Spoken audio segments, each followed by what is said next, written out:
This is Maybe. showtime? That This I is see now. showtime. Now You we are are live. live. If you're live, Good I'm live. evening. I can't reach you though. I can't get to you. That's the wrong way. It flips the screen. That's the fun part is practicing your skills as to how to get Practicing your Zoom box shapes. Yeah. Exactly. There, I can push you. Oh, I put my head right against it. Oh. Oh. Head pets. Oh. So this is What are we doing? Is this a show? We're online right now. People are watching this? Well, no, not yet, but perhaps in the future. They better be, because that was some serious entertainment. Serious entertainment. Good stuff. What we're doing here is we're trying to entertain the troops while we wait for more guests to show up, because we do have guests, because this is an actual show, right? Yes, it is a show. Yes, 100% with confidence. 100% a show. You're here. What? We're here. What is Who this are show? we? I don't know. Am I going to say it or are you going to say it? You say it. We are whoopwu. That's not the name of this channel. The channel is Comedy Propaganda. And on this channel, we feature comedians from, at the moment, a lot of Chongqing, which is where we're based, and the Chongqing comedy group or club. I'm going to always question it. Club. It's a club. Chongqing Comedy Club. Comedy Club. See, it's too... I can't get the words out. It's clumsy in my mouth, and it's a clump. If I remember Club Sandwich, maybe yes, there's the panda rat. That son of a bitch. And I see people are starting to show up. So let me just finish quickly. We're comedy based. Well, I'm not a comedian, but you're a comedian, and a lot of our guests are comedians from the Chongqing area, but also from Chengdu area. And hey, if we're successful, like maybe we're coming to a town near you. If you're a comedian out there, and you need to be seen, you need your face out there, and some promo shots, and some doing your branding. That's important these days. Make sure it's as important as doing your laundry, to get it out there, get it clean, get it hanging on the rack. We're also in China. That reminds me, hanging your clothes on the rack. That's what we do. Chongqing is in China. Yeah, in case you think we just made that up. It's an actual place. It's the largest city in the world, arguably. And who's going to argue is the people in Chongqing, I bet. But just really quickly, we're a series. Emily and I are a series of channels here on YouTube that are include whoopwu, which is our main channel, where we do skits and short films and whatnot. And that's where our love and our hearts are. We also have this channel where we work with a whole bunch of other people. We have Emily in China, where Emily has not skits. What's that? They're vlogs. They're essays. Let's not call them vlogs. Everyone hates that word. It puts I don't want to be a vlogger. It gives me existential crisis. Yeah, they're essays. It's as one of our esteemed commenters recently said, it's got a Anthony Bourdain vibe. And how can you ask for anything more than that? That's just that's the tits, as they say out there in the real world. We have Western Toilet, which is our music. That's our band, and we compose all the music for all of these videos. We have Emily and Peter in China, which is experimental, goofball, weird vlogs. We've got another channel too out there. I forget what it is. I don't know. Maybe we don't. Maybe that's all of them. I lose track. I'm dizzy with YouTube channels. It's dizzying. Yeah, let's fix my inertia and maybe talk to our first guest. Yeah, let's bring in Jay. Yes. Hello. Welcome to the stream. Yeah, I was backstage. Yes. How's it feel? It's fun being backstage. I like it. We didn't give you any refreshments or anything, so I hope you brought your own. Yeah, I did actually. Backstage here, we have some vodka. Nice. Whoa, nice. Yeah. You do look like you're in a prison a little bit. Yeah, I don't know. This is I've done the live streams with you guys a couple times, but this is the Yes. first time I'm doing it from home. So like I was Oh, kind of okay. worried. I'm pretty boring at home. I'm pretty boring. So You're not into decorating the walls or anything? I think that's want to try that out. I want to get into that. No, I really want One to. day? Yeah. But even Have if you- I do, this little corner here is still gonna be. Ah. Don't judge me by a little corner. Come on, it's a little Oh, corner. of course not. Of course not. No one puts jade tree in a corner. No one puts jade tree. Have you ever tried to put Only myself. anything on the walls before? We always have the problem of like it either falls off with tape, or if you're using, you got to call in a guy with like a sledgehammer to like put a nail in. Yeah, I've tried in the past, and yeah, it always falls off. So Yeah. I don't. Yeah, I'm not really It's sure not a- how. I don't want to do the nail in the wall thing because then your landlord will get pissed off. So what do you do? Yeah. Yeah. And the holes I guess themselves, they explode. Like when you hit the nail, it like it pops out like a whole giant hole around. Like the concrete Yep. just poof. Yeah, that can happen. That definitely can happen. That definitely can happen. And it's And the fun. sticky tack, you know, that little sticky putty stuff. It's bullshit. It's bullshit. It never works as it advertised. never works. No, we've never had it work either. Yeah. We're blowing the roof off of a conspiracy here tonight, I think. People tell us over and over again that we should try it, and we've imported all the way from back home, and still nothing. It doesn't work. It's like these walls have like some kind of like repulsor rays. Well, I'm gonna see if the bumper works. Oh yeah, we got bumpers now. Watch it. What? Yeah, watch Okay, it. so What's a bumper? That's Just like a short video that plays. to get us into the next segment. Yeah. If we're wasting Oh. time. Am I We bump supposed to ourselves. see? I don't see anything. Oh, no. Well, that's good. Now we're learning. now we're thanks- learning. Yeah, that's a Thanks good for data helping us point. test it out.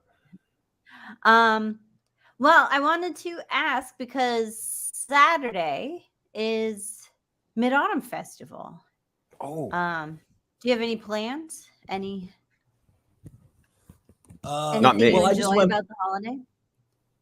Mid-Autumn Festival is okay. Mid-Autumn Festival's all right because you get the mooncakes, and it's always Yeah, nice yeah. to receive a gift. You know, even if the gift sucks, it's nice. But I'd rank Yeah. Mid-Autumn Festival higher than Dragon Boat Festival because Zongzi, I think that's the worst of the like Chinese gifts that you get from your I employer. hate Zongzi, and nobody That's the else low- agrees lowest with of the me, low. but you're the first person to agree with me. Zongzi is the worst. Yeah. It's pretty bad I really stuff. don't like it. It's pretty bad. I feel like a lot of people just kind of pass over it. They're just like, oh yeah, that. Even like Chinese people, they're just everyone has a possible way of how they enjoy it, but it's never like an excitement of like these are my favorite. Unless you're an old lady who does the banana leaves. I think That's it's the old ladies who get excited over Zongzi. Maybe Yeah. old men too, but it's old Maybe. people. Like Yeah. they remember from childhood when like they received a Zongzi and they're like, yes, food. Yeah. And they think that young people feel that way, but like no one gets excited about like any food anymore. Yeah. Well, we had our first year when we moved to China, we like spent all our money getting here. And you know, like when you work for a school, usually they don't pay you till the end of the first month. So we were like so broke and we were eating like ramen every night. It was terrible. But for Mid-Autumn Festival, our school gave us mooncakes. So we were like, yes, there's mooncakes. We won't starve. We So didn't know what to that's, do with them. We started like putting like strange whatever we had, mustard or whatever we could find in the refrigerator. Yeah. That What sauce kind of or- mooncakes did you get? That year it was like the sugar and bacon ones. What? Sugar and bacon. Wow, I've never had that one. Yeah, I wonder if that's they're like 1,000,000 calories because it and we were like, well, good thing we're getting calories today. I wonder if that's Yeah, like there's a Sichuan few thing. different ones. There's a few different ones. Yeah. Do you have a favorite? Yeah, in Harbin, when I lived in Harbin, we would get these peanut. I think it were multiple nuts. It was like a nut mooncake, and that was my favorite. Hmm. The ones That I've sounds gotten good. in Chongqing, I don't like very much. I usually get the fig one here. I don't like the fig ones. I don't remember what we got last year. The nut ones are good. I'll tell you what we got last year. We totally cheesed out for the first time and get the Starbucks box set. Oh, that's right. We bought Starbucks mooncakes. But the Starbucks ones, they don't really taste like the Chinese mooncakes. No. They don't even taste like anything. Different. They're like fondant or something. Like they just taste like a weird like sugar. Not even that sugary. It's just like kind of a plastic. I mean, they look cool. They look like eating space treats or something. Because they're all like different colors. But I wouldn't recommend them. Yeah, I had an English corner in my last job. And they made us make mooncakes, and we made Starbucks mooncakes, and they gave us this little like mooncake pressing machine. But the mooncake themselves, it was just like this weird dough and like this weird filling, and you would just like mash it together into this like this weird mushy thing. But it was like terrible. It was terrible. I'm what kind of, is it a big machine like you're like a food processor kind of like? No, like a tiny like cookie cutter kind of looking thing. Oh, all right. Like a Play-Doh toy? Kind of, yeah, like a little mold. Well, now it sounds like a lot of fun. I mean, yeah, for kids. Yeah, it sounds like a kid's cooking project. Here, push this. Now you've cooked something. I did those in kindergarten. You did a lot of crazy projects in kindergarten. Did you guys ever have those crazy kiddie oven cooking like toys? Like, no, I wanted one, but my parents never would get that for me. I had one at one time, but it was I think it like broke or something really fast. Like you make like one little pizza with like a couple of like a pepperoni on it, and then it blows up or something. Did you have one? Yeah, I got a weird one. I remember, like, I have one memory of getting it. So I think these are like things they're really expensive, I bet. And then you get it, and then you use it once, and it breaks. And the food that it makes are like really weird, like this chemically and weird. It's the like one I had was like a candy thing. I think I had like the creepy crawler, like gummy candy oven. I do remember those. Yeah, it was really weird. I remember, really, really weird. Yeah, really I wanted scary. that. It was scary. We had the Snoopy snow cone machine, which was just like Snoopy's house, and you put ice in the top, and then you cranked it, and then like snow would come out. You can't really go wrong with that. Yeah, that sounds good. It was good. Sounds like the best case scenario of like now it's like a collectible, but we didn't keep it. I think I had like a cousin that had it or something, because I remember playing it like once or twice and thinking it was the best thing, but I don't remember having one. Wish I did now though. The amount of money we spend on icy cold drinks this summer, we could have been flying high money bags. And with all the lockdowns too, you know, I'm sure there's somebody who like had no food and then like found like their like 100-year-old easy bake oven in the pantry. Just like, oh shit, we can make these shitty cookies. Right. Especially if you have like, we were just saying the other night, Emily, in fear of the possible lockdown that we might have. I mean, we're kind of in a soft lockdown just because our school like sort of scared us into one. I think we can leave, but like we're too scared to like actually fight it out. But Emily went and bought like how many cans of beans? 24 or 32, a multiple of 6. Nice. A lot of beans. Yeah, beans, nice. Yeah. But if you have a big pack of like a big bag of rice or something that's supposed to last you a year, and you have one of those easy bake ovens, you could like start making like crispy rice cakes or something. Like that, right. Like that's an easy bake oven would come in handy in an emergency. Not as much as an actual oven, though. You were like locked down away from your kitchen. We actually do have an oven that we transferred. We inherited. It was the Luzhou oven, so like any foreigners that had spent their years in Luzhou had handed it down, and then we finally took off to Chongqing with it. So, and it's this creaky old. I mean, it's huge, and it's not that great, but like just to have an oven was a revelation. But it's not I mean, maybe if you have a lot of money, a lot of Chinese people with fancy apartments have ovens by this point. But when we got here, it was like not even a dream of ever having an oven. But Yeah, do you have an oven? A real oven? I had an oven in Harbin that someone bought for me as a gift randomly, and it was really nice, actually. Yeah, Did I had you like use a it? girlfriend. She randomly gave me an oven, and I used it a lot. Then I left it in Harbin because it was kind of heavy. Yeah. So yeah, now I don't have an oven. Okay. It's really great for when the pizzas start, when you find a good pizza in town and start delivering, like we did tonight. It's just like back home. Like whenever you're the laziest, it's always back to pizza. Where do you order What else? pizza? It's pizza. There's a restaurant called Pizza House at Paradise Walk Mall. Pizza House, yeah. You know I know them? Pizza House. Yeah, they're good. I order sometimes. It's Oh, just yeah, when it 'cause arrives cold. It arrives kind of cold usually. Yeah. So And then you with an have to oven. heat it up. It's wonderful. Yeah. What a great life. We're getting like super local, not just like Chongqing, but like the 𝗣𝗵ྱing area of Chongqing. Yeah, for our whole audience. Yeah, if our audience of a big fat zero egg was from the neighborhood, they'd be rolling in it. They'd have a great time right now. Yeah, we need the Chongqing audience. Let me see about the guys across the way. Hey, tune in. Get your VPN ready. Yeah. What do we got for fun? We're waiting on Owen. Owen should be on at any time. Owen's 10 minutes away. Ooh. From his phone, from his computer. Being ready to make his debut. Should we debut his clip without him? No, let's wait till he gets here.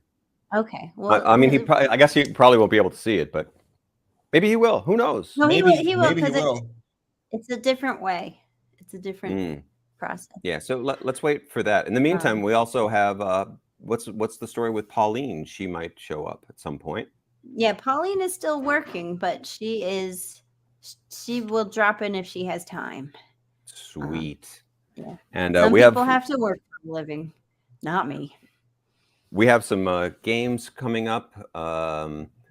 And what do you want to do to kill time? And before, you have any pictures? You got anything to look at? You know any dances? I didn't prepare any pictures. But so Jay, you had to quarantine, right? I did not have to quarantine. No. We didn't have to quarantine. I got in and out. Yeah, unnoticed.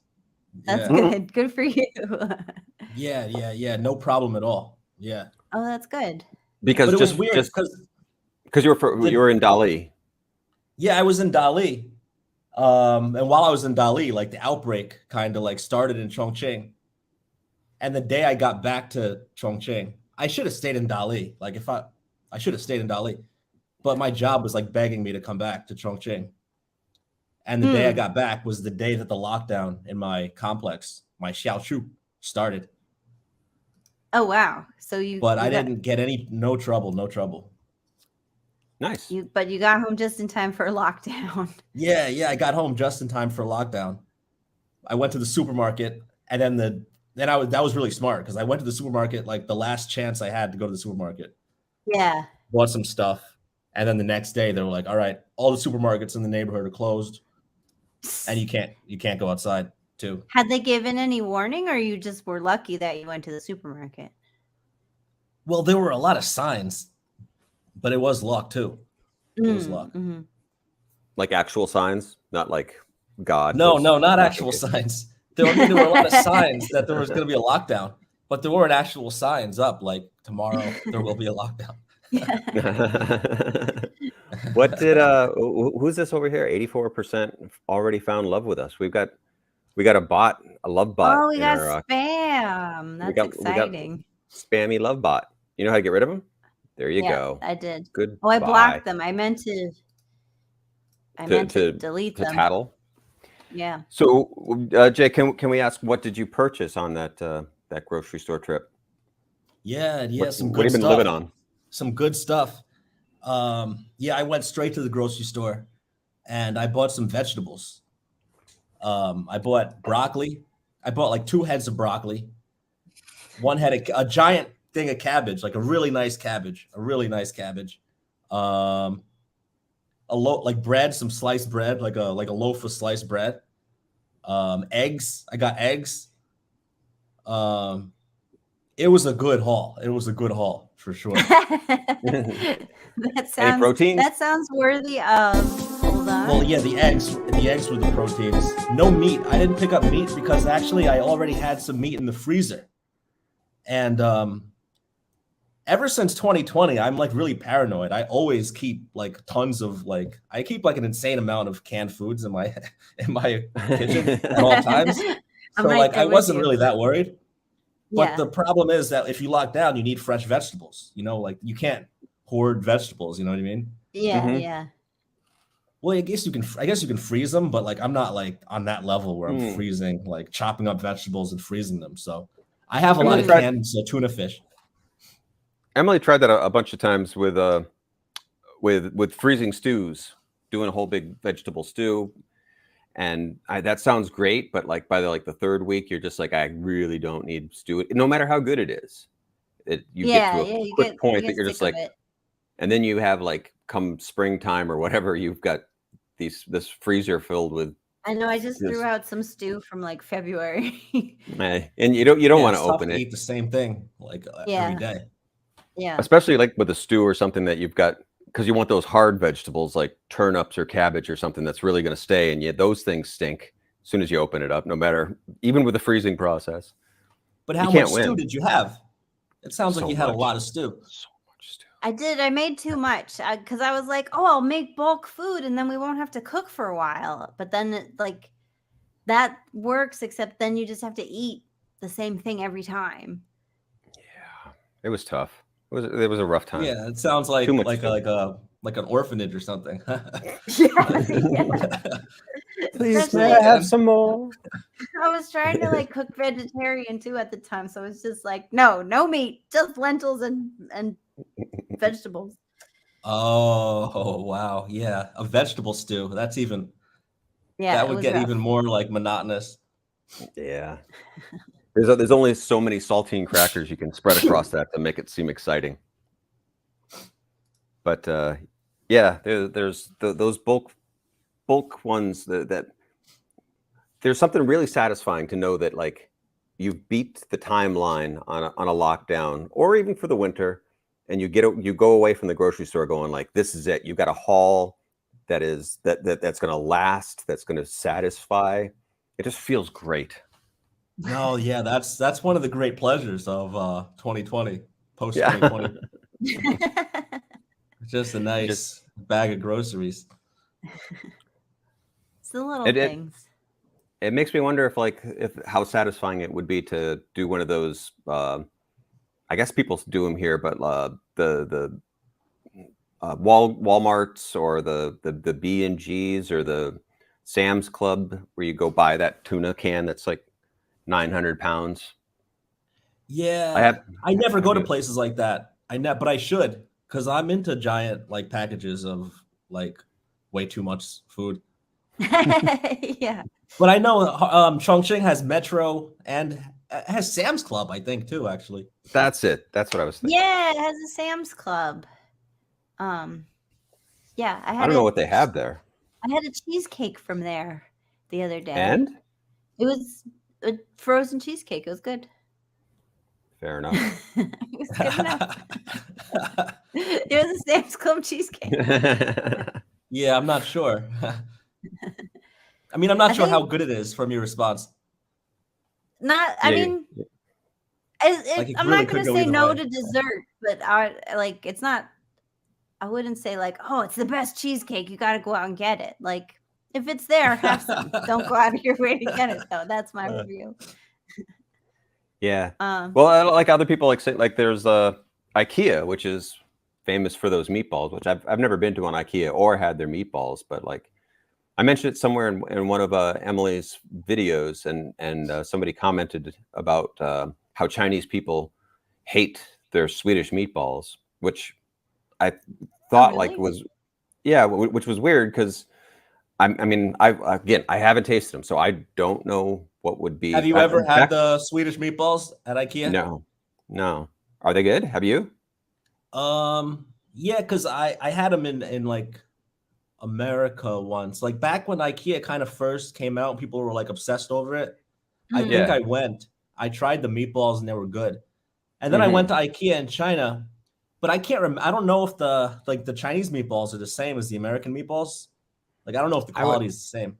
Yeah, put some peppercorn on them or something. Well, I mean, my thought was that like I don't know if they're good or bad. I assume they're pretty good because most meatballs are pretty good unless they're like they've gone bad. But like a meatball in a furniture store can't be terrible, right? Like no matter what culture you're in, like a furniture meatball. At furniture, right?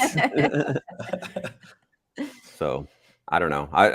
But we have bought furniture from IKEA when we first moved to Chongqing, but I don't want to go hang out there. Not to eat. No, we got anyway. it delivered. We didn't go out there. It's far. That's what I mean. We received IKEA's goods, but we did not partake in their meatball friendliness. But they have more than just meatballs. They have spaghetti. They have spaghetti. They have what do they have? Well, salad, of course. They have good spaghetti. Like they have steak, but the steak is mediocre. Maybe ice cream too. Wow. They also have hot dogs, but the hot dogs are separate. I think they're separate from like the food court. This is a lot going on at IKEA. I had no idea. Man, maybe we really should take the weekend and go over there. Like if it is a thing that you go spend your day, like can you get like take pictures with like with people that work there and there's rides and face painting or something like yeah, like as weird as it sounds, it is kind of like a place to go. Yeah, it is on like a weekend. Yeah. It's a culture thing. They have beer. They even have beer. to wash down those meatballs. And stay all day. Yeah. Do they have lockers so I can keep hiding meatballs in them or something? My coat and some meatballs at a locker for safety. They really might. Yeah, they really might have lockers. That's nice. That's nice. Yeah, they have beds too. Yeah. I saw like a few years ago, I guess because some of the IKEAs are open 24 hours. So some guy like went and lived in an IKEA for fun. Here in China? I think it was in Brooklyn. Oh. Those hipsters. It was a hipster move. It wasn't like a homeless person moved into IKEA. It was like a hipster was like, "Isn't this funny? I live in IKEA." Wow, I didn't know they had IKEA in Brooklyn. Yeah, in Red Hook. Wow. When was that? The IKEA that I went to, it was in New Jersey. Oh yeah. Yeah, it was a while ago. I think that was one of the first IKEAs in America. Was the one? It might have been. I'm pretty sure. Might have been. The Red Hook one, I think, didn't open till like the 2000s. I don't know. Yeah, that sounds like a newer New York IKEA. Yeah. So if you're from New York area or if you're living around Paradise Walk in Chongqing, these are a conversation specifically for me and you and J-Tree who have lived in New York and this area of Chongqing. This is a sweet, sweet podcast. There's one person watching. I wonder if it's like somebody that is from New York. Professor Dave. Oh, Professor Dave, if it's you. Hello. Yeah. Which we should let's take a second to mention that after this show at 10 o'clock at 10 over o'clock, over on the 𝗖𝗵cie channel, which is Chengdu based comedians. They've been running 𝗖𝗵cie yeah, not the school, not the actor. Yeah, the actor. Yeah, 𝗖𝗵cie is the guy from Harold and Kumar Go to the White House. Yeah. 𝗖𝗵cie. Yeah, they're in Chinese. They're newbie. They've been in lockdown, hard lockdown, strong lockdown. So they've implemented a until it's over. They're going at 10 o'clock to midnight every night because they're going nuts. Those poor guys. I saw last night They got their shipment of groceries, as long as we're talking groceries. Dave, I believe, got a one large onion. He was very happy. And then they got some Is that carrots. the free food that they get? Like, maybe not free, but is that the food they get like delivered to them? That's what it sounded like. I think it's like. It's the government cheese, but not cheese. That's my worst nightmare. Is just relying on someone knocking on my door, like, "Here's your food." Oh no, I didn't want any of this.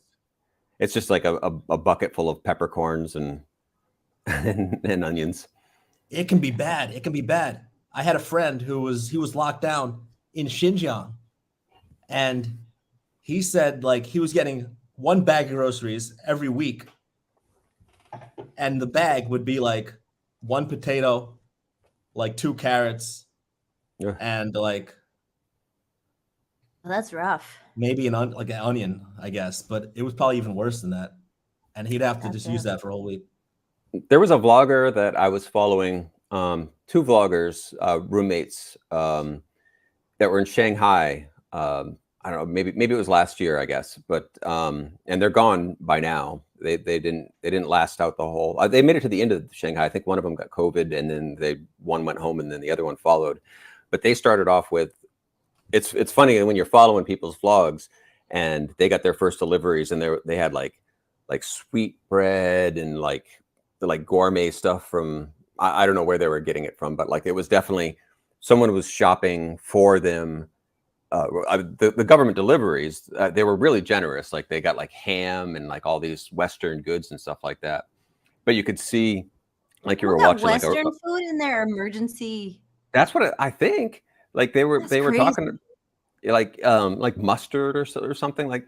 But you could see like if you're like watching like a sad like documentary, like a week by week, it just like degrades into like we got like a moldy potato and like a little piece of fatty ham. It's like no wonder like everyone that was out there is just like they went from like, well, we're gonna deal with it to like eventually like that's it, I'm out. So Pauline is Shanghai here. was fucked. Yeah, Shanghai was fucked. I'm gonna bring Pauline in. Pauline. Hello, Pauline. Hello, J3. Hey. Hi, guys. Pauline. I'm still working in my client card. You're working in the car. Yeah. So we're just kind of in a and go mysterious to other place to the view. Yeah, that's why. We work for the one holiday. The Chinese who have the vacation after 3 days. You sound like an android. Yeah, you sound like a robot.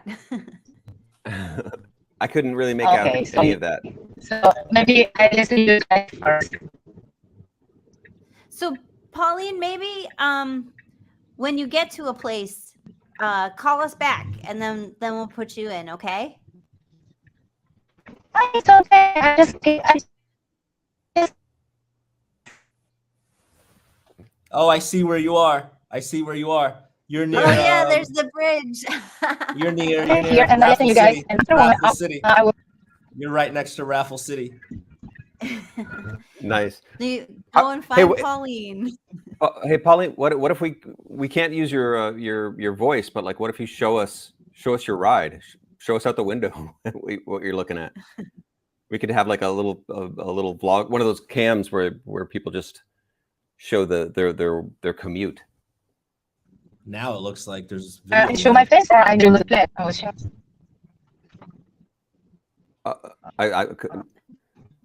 Can you see out the window? Looks like Pauline. What can you see? What can you see, Pauline? It's me. It's me. You can see me now. Hey, hello. Oh yeah, there she is. Hello. You want to see my models? He's handsome. Hello. Hey, hello, handsome model. Yeah, he's a model for today's shooting. Dude's wearing a lot of makeup. Yeah, he did a lot of makeup. You see it a lot. And there is a makeup people. She used makeup. Awesome. Nice.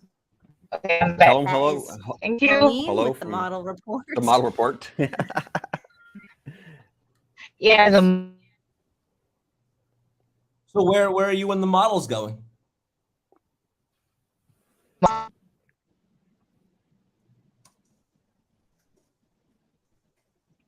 What planet are you traveling to? You and your Android friends. This is the beginning of the You day. guys know? And before, I just say you guys say 𝗖𝗵, you guys know what means 𝗖𝗵? I can't. What? I'm sorry, Pauline. Your audio is too bad. I'm gonna have to take you out. But if you get Okay, I'm out. if you get to a place, call us back. Call us back. We'll miss you. But meanwhile, We're trading it up. Owen. Woohoo! Hello, Trading Owen. it up. Trading it up is right. Like my light. Owen and Pauline are the same person. That's why we had to do that little switcheroo. Can you all hear me? Do I sound like a robot? No. No. You sound like a human. Good job. Wicked. That's how good of a makeup person Pauline's cohorts are there. They dressed you right up, right from Pauline to Owen. Yeah. You know, it was a really quick beard that they put on. Really quick beard.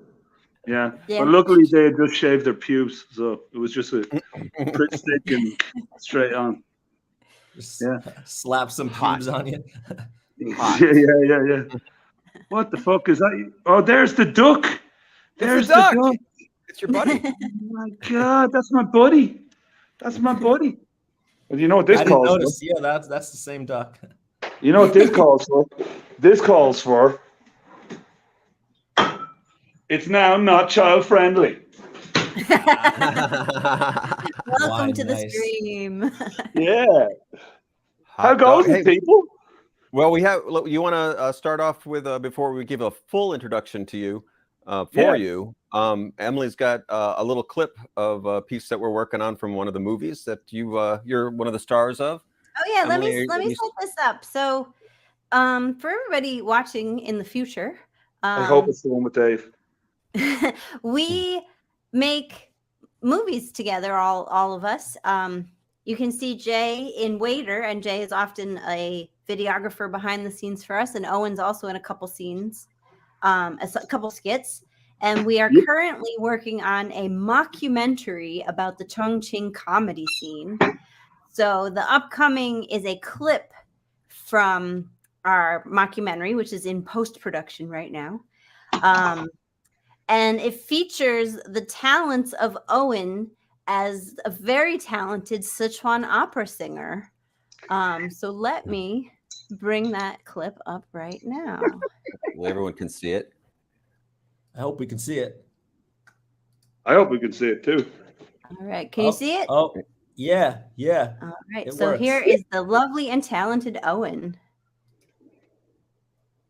I can't hear it. Can't hear it. Can't hear it. Oh, damn. I know why. Okay. Go back. Here we go. You know my favorite Chengdu song?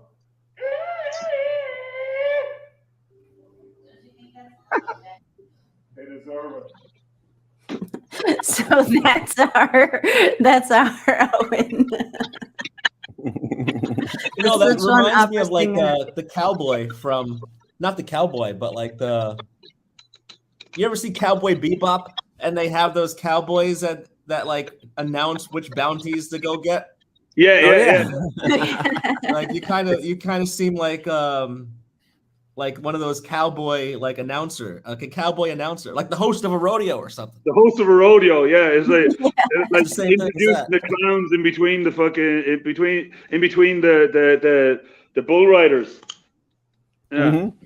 Yeah, that would be me. That was the whole I like general idea. You see this wine? Mm-hmm. I bet this wine is the greatest wine ever. Okay? This wine here is the single. Close up. This looks good, doesn't it? Chateau. All right. Chateau Franny. This is actually the cheapest wine that I've ever seen in a shop. It says Shiraz. That's nice. Yeah. How much? Should we guess? Let's guess how much it cost. Oh yeah. Okay. Was it Before you do 10 that, right? Oh, okay. Before you do that, it is Yan Tai Franny Wine Company Limited. Okay. Yantai. I've been to Yantai. I've been Yeah. there. And everything else on it is written in French. Okay. Is that what you call when you drink that wine and you get really smashed on it? I've been to Yantai. Yeah. So it's like Chateau Franny, Shiraz deep wine, and Maison Bouteille de le Chateau, right? So it's all written in French, but it's of course a Chinese wine. How much do you think it is? All right, I'm gonna say. Oh, go ahead, Peter. It's 21 kwai. 21 kwai less. Wow. That's impressive. This 14. is 14, a little bit more. 1402. 1401. 17. All right. It was 14.99. No, it was 17, right? It was 17. And in fact, I'm almost correct there. It was 16.9. 16.9. Where'd you buy that? I bought this from Yonghui. Yonghui. Okay. Yeah. I've never bought. I've never really been to Yonghui actually. No, of course I have. It's somewhere. I don't know. It was a Bravo. You know those Bravo shops? Yeah. Yeah, that's a Yonghui Bravo. Yonghui? Is Bravo Yonghui? Yeah, Bravo is Yonghui. Excuse me, I'm just wearing a woman's slippers here now at the moment. Now, this is going to be the greatest tasting of wine ever. Right? Hang on. Wait. Before you taste it, give us a little a hint as to what your smell the bouquet. What do you know about? What do you usually actually pay for the wines that you usually drink? So, when I bought this, I bought 2 bottles of wine. Okay, the other bottle of wine was 148 yuan. Okay, 148 yuan, and it was a Chilean wine. It was a Merlot, and it was pretty nice actually. Right, it was pretty nice. I like a nice bottle of wine. Okay, cool. But this was sitting right beside it. Okay, and normally I like to savor wines and I'm going to do the exact same thing to this. Right, I'm going to treat this wine with all the respect that it deserves. All the respect that it deserves, and it's going to be the greatest wine. Have you had it before? No, I just know. There's nothing can go wrong with buying a bottle of wine for 17 yuan. There's nothing that can go wrong. Like, what could possibly go wrong?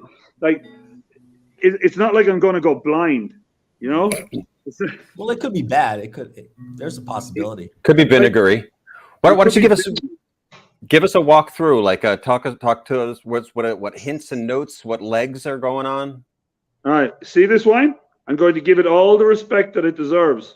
All right. It's a nice, good glass of wine. Nice. I knew he was going to do that. Fucking disgusting. I can see the dry lines from here. Oh. Are you blind? Can you see us? Oh, can you see us? Oh. Uh-oh. Well, Watch everything go wrong. I think I can see a rabbit or a chicken or something. So anyway, you gotta watch out for that Yantai wine, they say. Is anyone watching from Chengdu? We thought Dave might be. David, right? Dave he can't comment, but we're WeChatting. I bet they're like the people in Chengdu. They must be so happy now. They have to be so happy because they don't have to go outside and look at Chengdu. Nice. This is like heaven for all the people in Chengdu. They just get to enjoy their own company. Tune in after this show at 10 o'clock, and they'll tell you what they're feeling. That's the stuff. The absolute vodka. What are you mixing that with? Are you just going? I'm just gonna drink it straight. You're just drinking it straight. It's cool how you can put the bottle to the camera and it's not backwards. So the camera must reverse it. Oh, it flips. Yeah. It flips it for you. Because if you try to point at Owen, you're gonna point the wrong way. You have to point. Yeah. Yeah, it worked. What's the closest book to you? What's the closest book to you? Get the closest book to you. Yeah, let's do that. Grab the nearest one. I got I don't have any books. Red I Rock, got one here. The History of Chinese Rock and Roll. Yes, Red awesome. Rock. Oh, I've got I want that book, Emily. You've got Idiot. Was that not a biography? Yeah. Oh, very good. All right, I'm so funny. What do you? I don't have any. What is What it? is that? Goosebumps? What is that? I just want to know, did it reverse it? No, we can War of see the- it. War of the Worlds. War of the Worlds. War of the Worlds, That's a yeah. classic. That's It a is a good classic, cover. yeah. I like that one. And the next closest one is quite opposite of that. History book. Yeah, it's a history book, but it tells me all about 1500 to 1800. Yeah, cool. Yeah, a lot of Early good stuff modern happened. history. in those. So No, Dostoevsky, do you have that Dostoevsky book because you want to read it or because you want to look as if you're intelligent? A little bit of both, man. A little bit of both. Yeah, I got into Dostoevsky because I wanted to look intelligent. Yeah. But then the writing, it kind of grew on. The writing, the actual reading of the book, the experience kind of grew on me. Turns out he's not so bad. I went from pretending to read the book to actually reading it. And this one, I've read about 1/4 of this book. Like years ago, I started it. I read like 1/4 of it. It's really good, but it's really thick. I don't have the patience for that. That's the problem with Dostoevsky, you see. That's the problem with Russian writers. You open the book and you think, oh, I'm going to get this intellectual experience. And then about a week later, after struggling to get through a chapter, you put it down and you say, I'll come back to it. And you're still reading it 4 years later.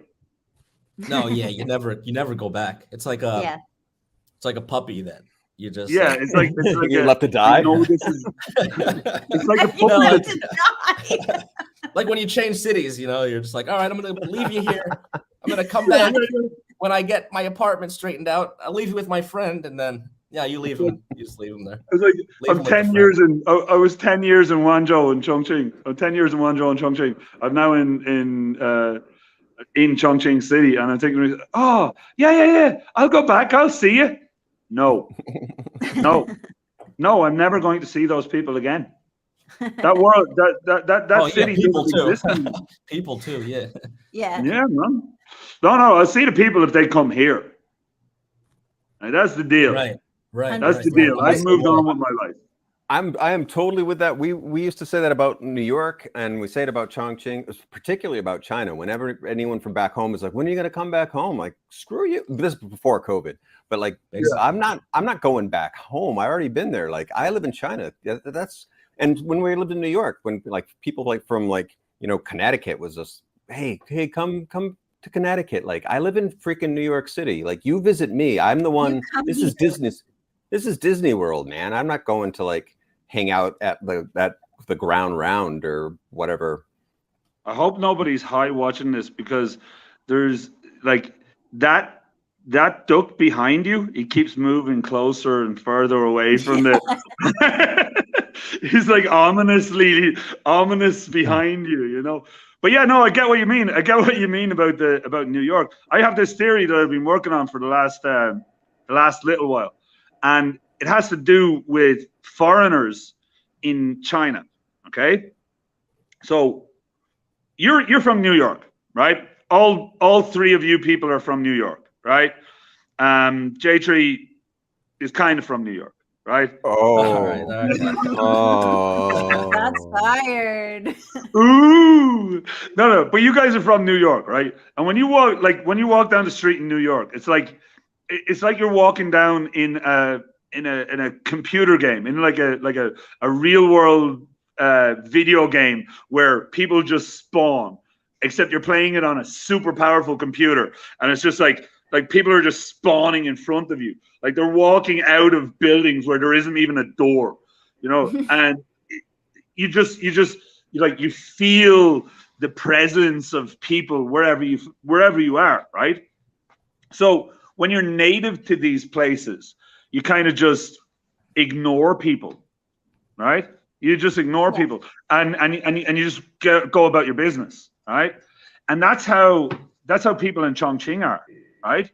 That's how people in Chongqing are. Yeah, they definitely. Like Chinese people in Chongqing, they just ignore like these random back alleys where NPCs appear, right? But we are the exact opposite, right? We're the exact opposite. And I'm looking for the perfect analogy for this, right? Because I'm from a town of 10,000 people, okay? And where you're from and where I'm from is chalk and cheese. I walk down the street in my hometown and I see 10 people. I know them all and I say hello to them all. All right? It reaches the point where you don't even say hello. You just say good. You don't even bother saying morning. You don't say good evening, good afternoon. You just good. Right? What do you have to? Do you have to interact with everybody you see? Have to interact with everybody you see, because if you don't interact with them, they say, I saw Owen there earlier on, didn't say hello to me, fucking wanker. You know? And you get judged. Yeah, that's tough. That's rough. You get judged on the basis of your interactions, right? But I can imagine that. That's rough. It is rough. It is really rough. And there's nowhere to hide. There's nowhere to hide. So all the young people in a town of that size, you know, they have these, the society expects whatever it is from them. So they end up running away, and they run away to a bigger town of like 100,000 or 200,000. And when they keep running away from these social situations, they end up in cities like New York and like London and Paris, and they just get completely lost, right? They get completely lost because nobody gives a shit about them. Mm-hmm. They've lost an entire side of their psyche, of their upbringing is gone, because they're no longer in the situation where they have to interact with everybody. All right. So they miss it, and do you think they want the interaction back? They want it, but they won't admit it. Right? Is this your feelings? This is kind of my feelings, but wait for this. All right. We're in Chongqing, okay? And we're never going to be Chinese. Ever. Okay? Can't happen. I can never pick up a Chinese passport. I will never be Chinese. I will never have a Chinese ID card. The closest I can get is getting a green card, okay? Which lasts for 10 years. When the 10 years is up, fuck off. Get out of the country, right? Or get another green card, at which point in 10 years, fuck off. Get out of the country. There is no point where we're ever accepted as part of China proper, okay? Oh no! This is news to you, Jay. This is true. It's not news to me. True. This is 100% true. Right? This is 100% true. Right? So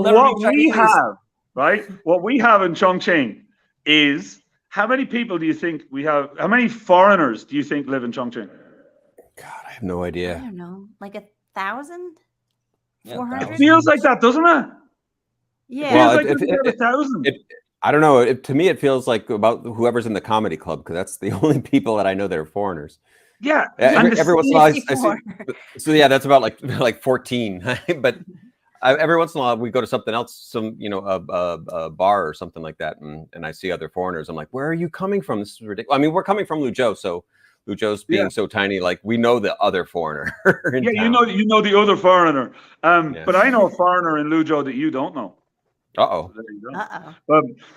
But he knows you. Yeah, he should be watching. He's not watching because he has a baby. Watch. No, he might be watching. I did tell him. Is it Nathan? No, it doesn't matter. So here's the thing, right? Here's the thing. You've already said goodbye to him. Here's the thing that I'm working on, right? Here's the thing that I'm working on. Wait, are you here? Can you see me? Everybody here? Yeah, We just Jay lost I Jay. just lost. dropped out. I just lost power on. I just lost power over there. I'm on my phone, so Oh, Whoa. weird. we're good. All right. Right. So here's the thing. Big city. You guys are from a big city. I'm from a small town.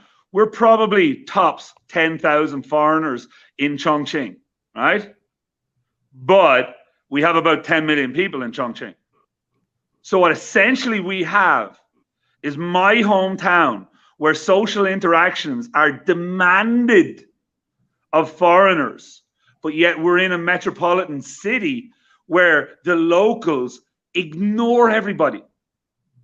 Okay? Right. And what we get is amongst the foreigners, we get, oh yeah, I saw Emily in the bar the other night. She didn't say hello to me. That's accurate. That's 100% accurate. No matter, I didn't say hello to whoever. Yeah, isn't it? Isn't it mental? Isn't it? We got like small town in big city syndrome. Yeah, I don't know. Yeah. It's just an idea I've been working with. I don't know. Well, Emily, you originally before New York City, your family Yeah, hometown. I grew up in a small town, so it is a place like I'll be walking someplace and someone will drive by and be like, "Oh, hey, tell your mom, blah blah blah." Like, Yeah. Okay. Bye. Yeah. Tell Paddy I was asking after him. You know? Yeah. Does your mother still need eggs? Yeah. Yeah. Totally. And you're Yeah, like, what- you're just walking down the street and this random stuff is just being shouted at you. You know. Yeah. And it's then funny I had to leave because everyone told my parents, like, we saw Emily and she didn't say hi. Yeah. That's why I left. I mean, I've been to her family's hometown now, but I didn't know her growing up. So by the time when we started dating, and we would go out to her parents' place, and we'd be like walking like to the tiny little downtown, so like past houses and stuff, and people are pulling over and being like, Emily, whatever. But to see Emily like in her New York vibe on the weekend out in the inner town was just like she's ready, like a stance of like she's both scared and ready to fight. Like if someone was like walking down a city street, she's just, you. Yeah. And I'm jumpy too because I don't know what's going on. Like why are people like I don't know. Or do we look like some hipsters or something that have wandered into some podunk town and some rough boys are looking to punch us up or something like that? But it's Yeah. her parents' friends going, hey, what's going on with the dogs? That's the thing. Like I remember my ex-wife. I got divorced last week. Yay, me! Congratulations. It fucking finally happened. I'm so happy. Do you know what they did? Not a clue. A couple of weeks ago, right? I was going in to finalize my divorce, and they said, "Oh yeah, we need a copy of your passport, right? Need a copy of your passport." Fine. Took a copy of my passport, right? Gave my passport into my new job, and they put in for the visa and whatnot. And I went to the divorce office, and they said, "No. We need to take the copy of your passport." No. Yeah. That doesn't sound right. This was the second time that I'd been there. So the first time I was there, they gave me all the paperwork. We did everything the first time, right? Mm-hmm. And then the second time you go is you just spend 30 days cooling off. Do you still want a divorce? Right? And when I went in, they said, "No, sorry, we're not letting you divorce." Okay. That's messed up. So what did you do then? You freaked.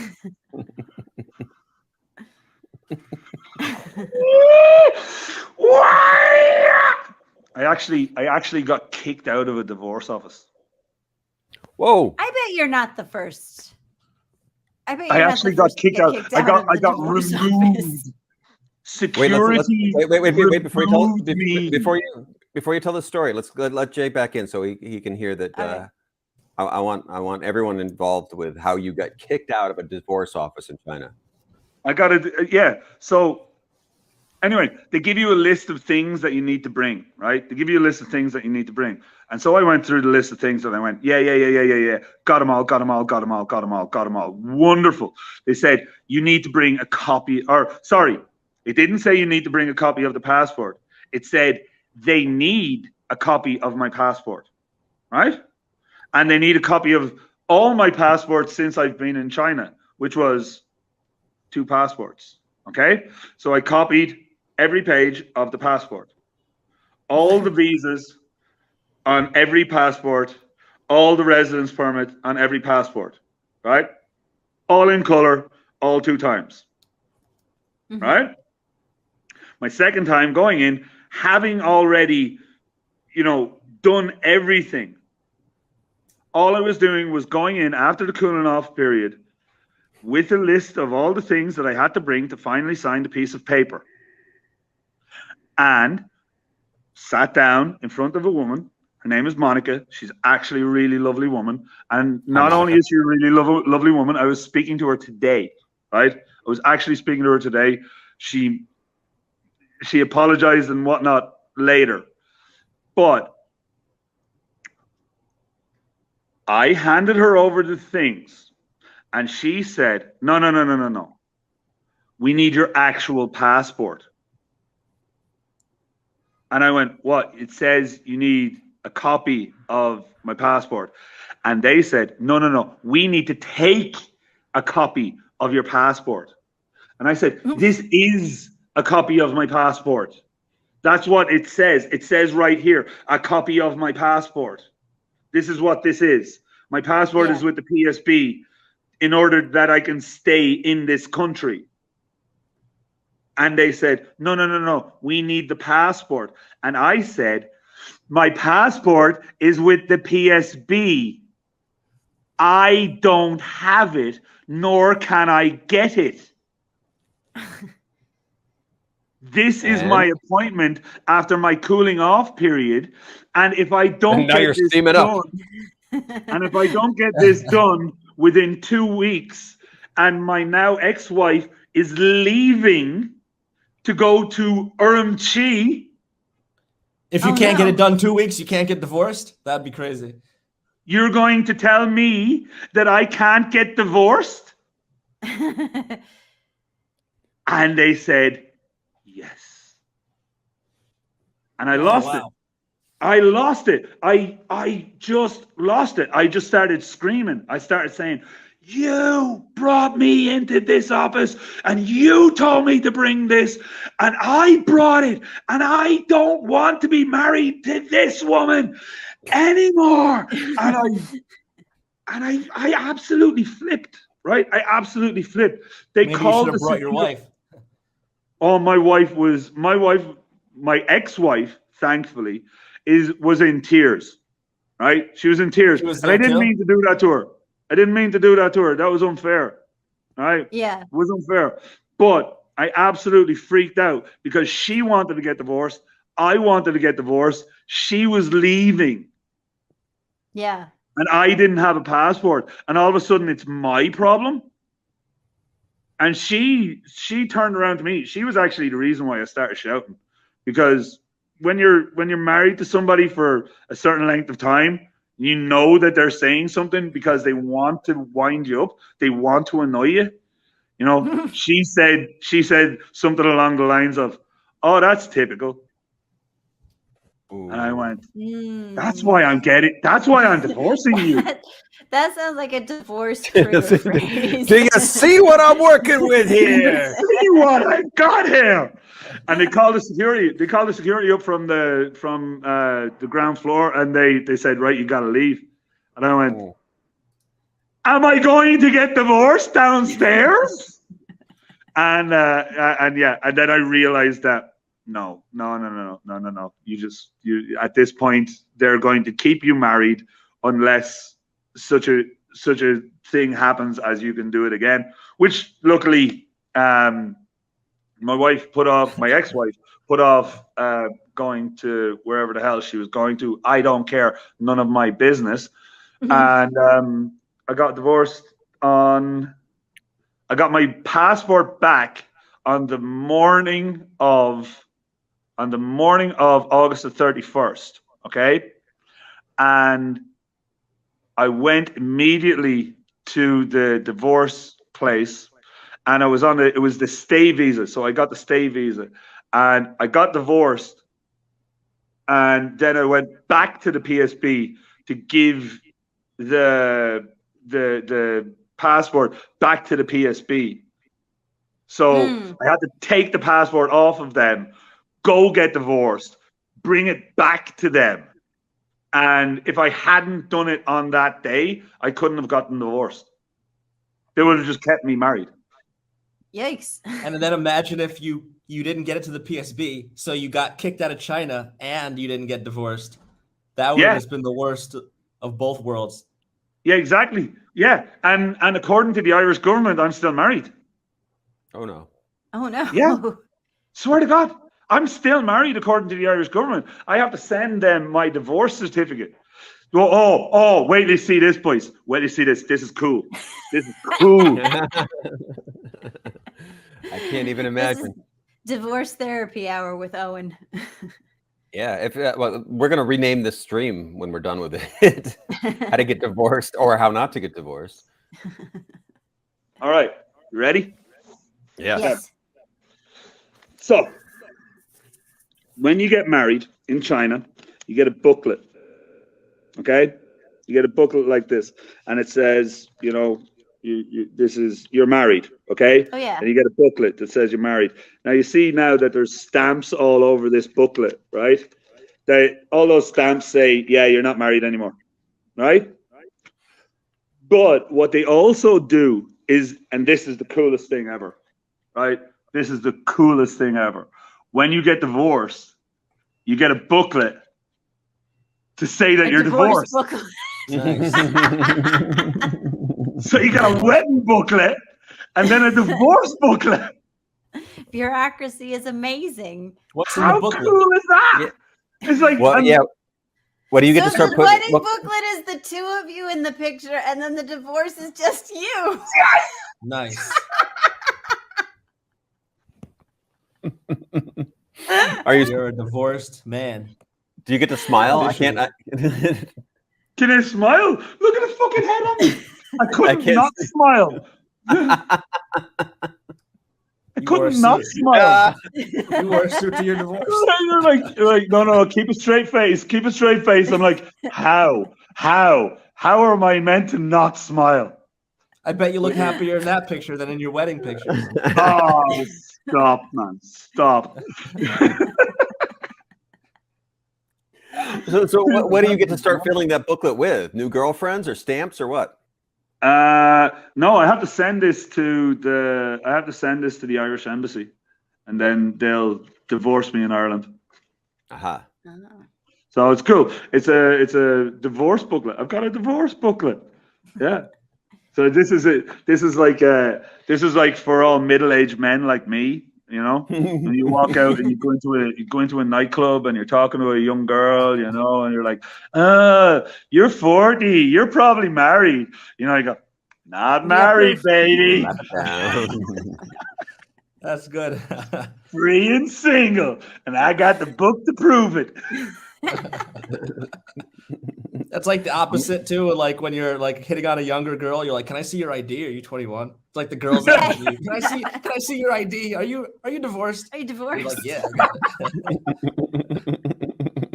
it. Oh.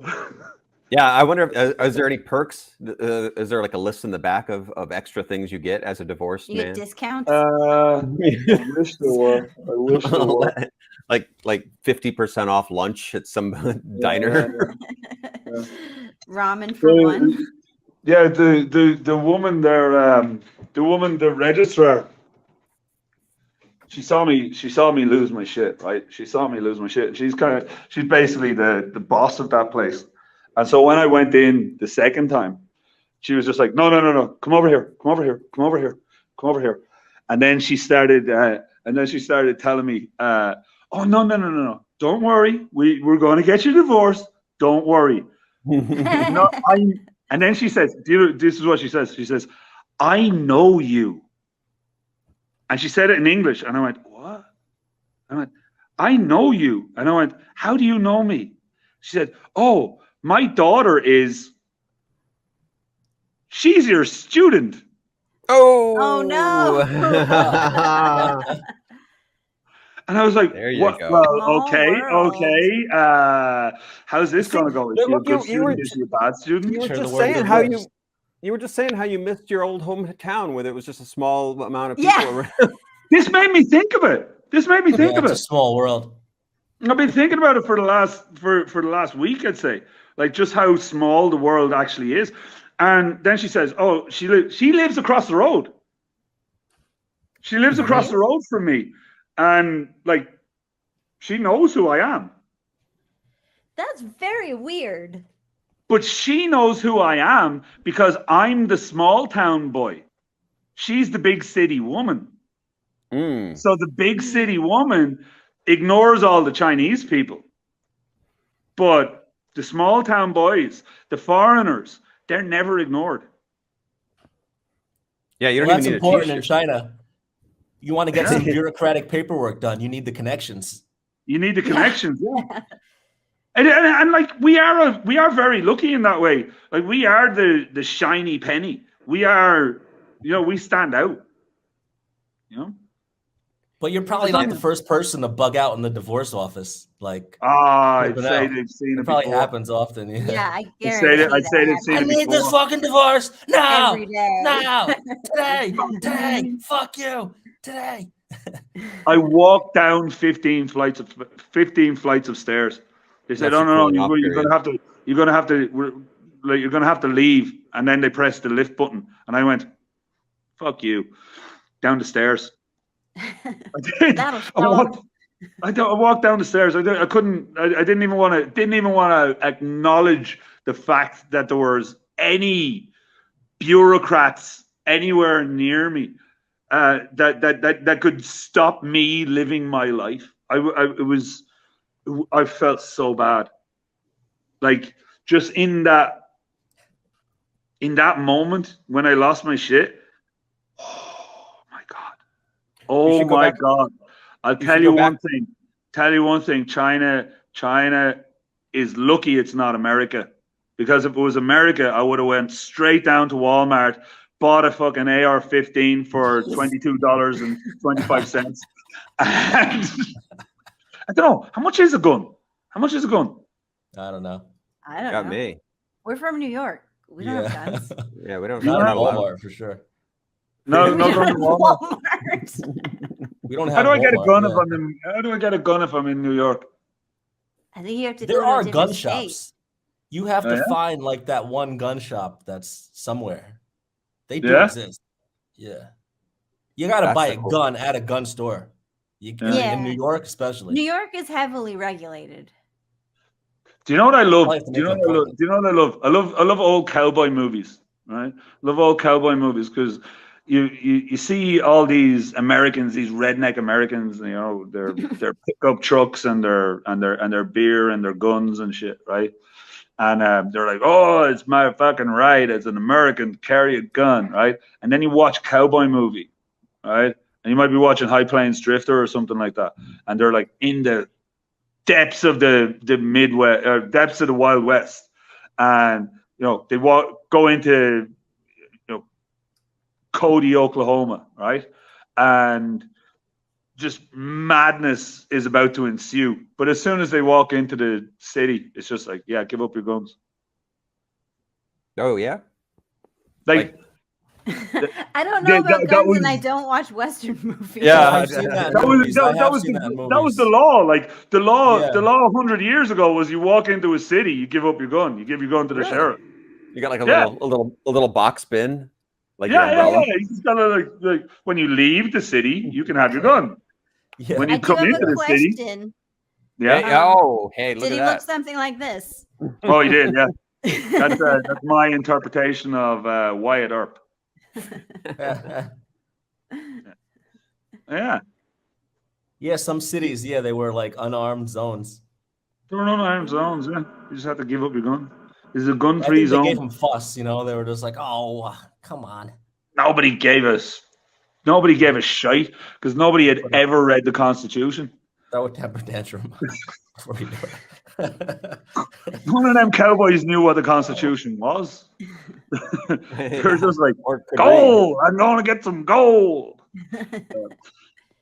You should go back to that administrator and ask for any good juicy stories. As like, did anyone actually go further off the handle than you have? Yeah.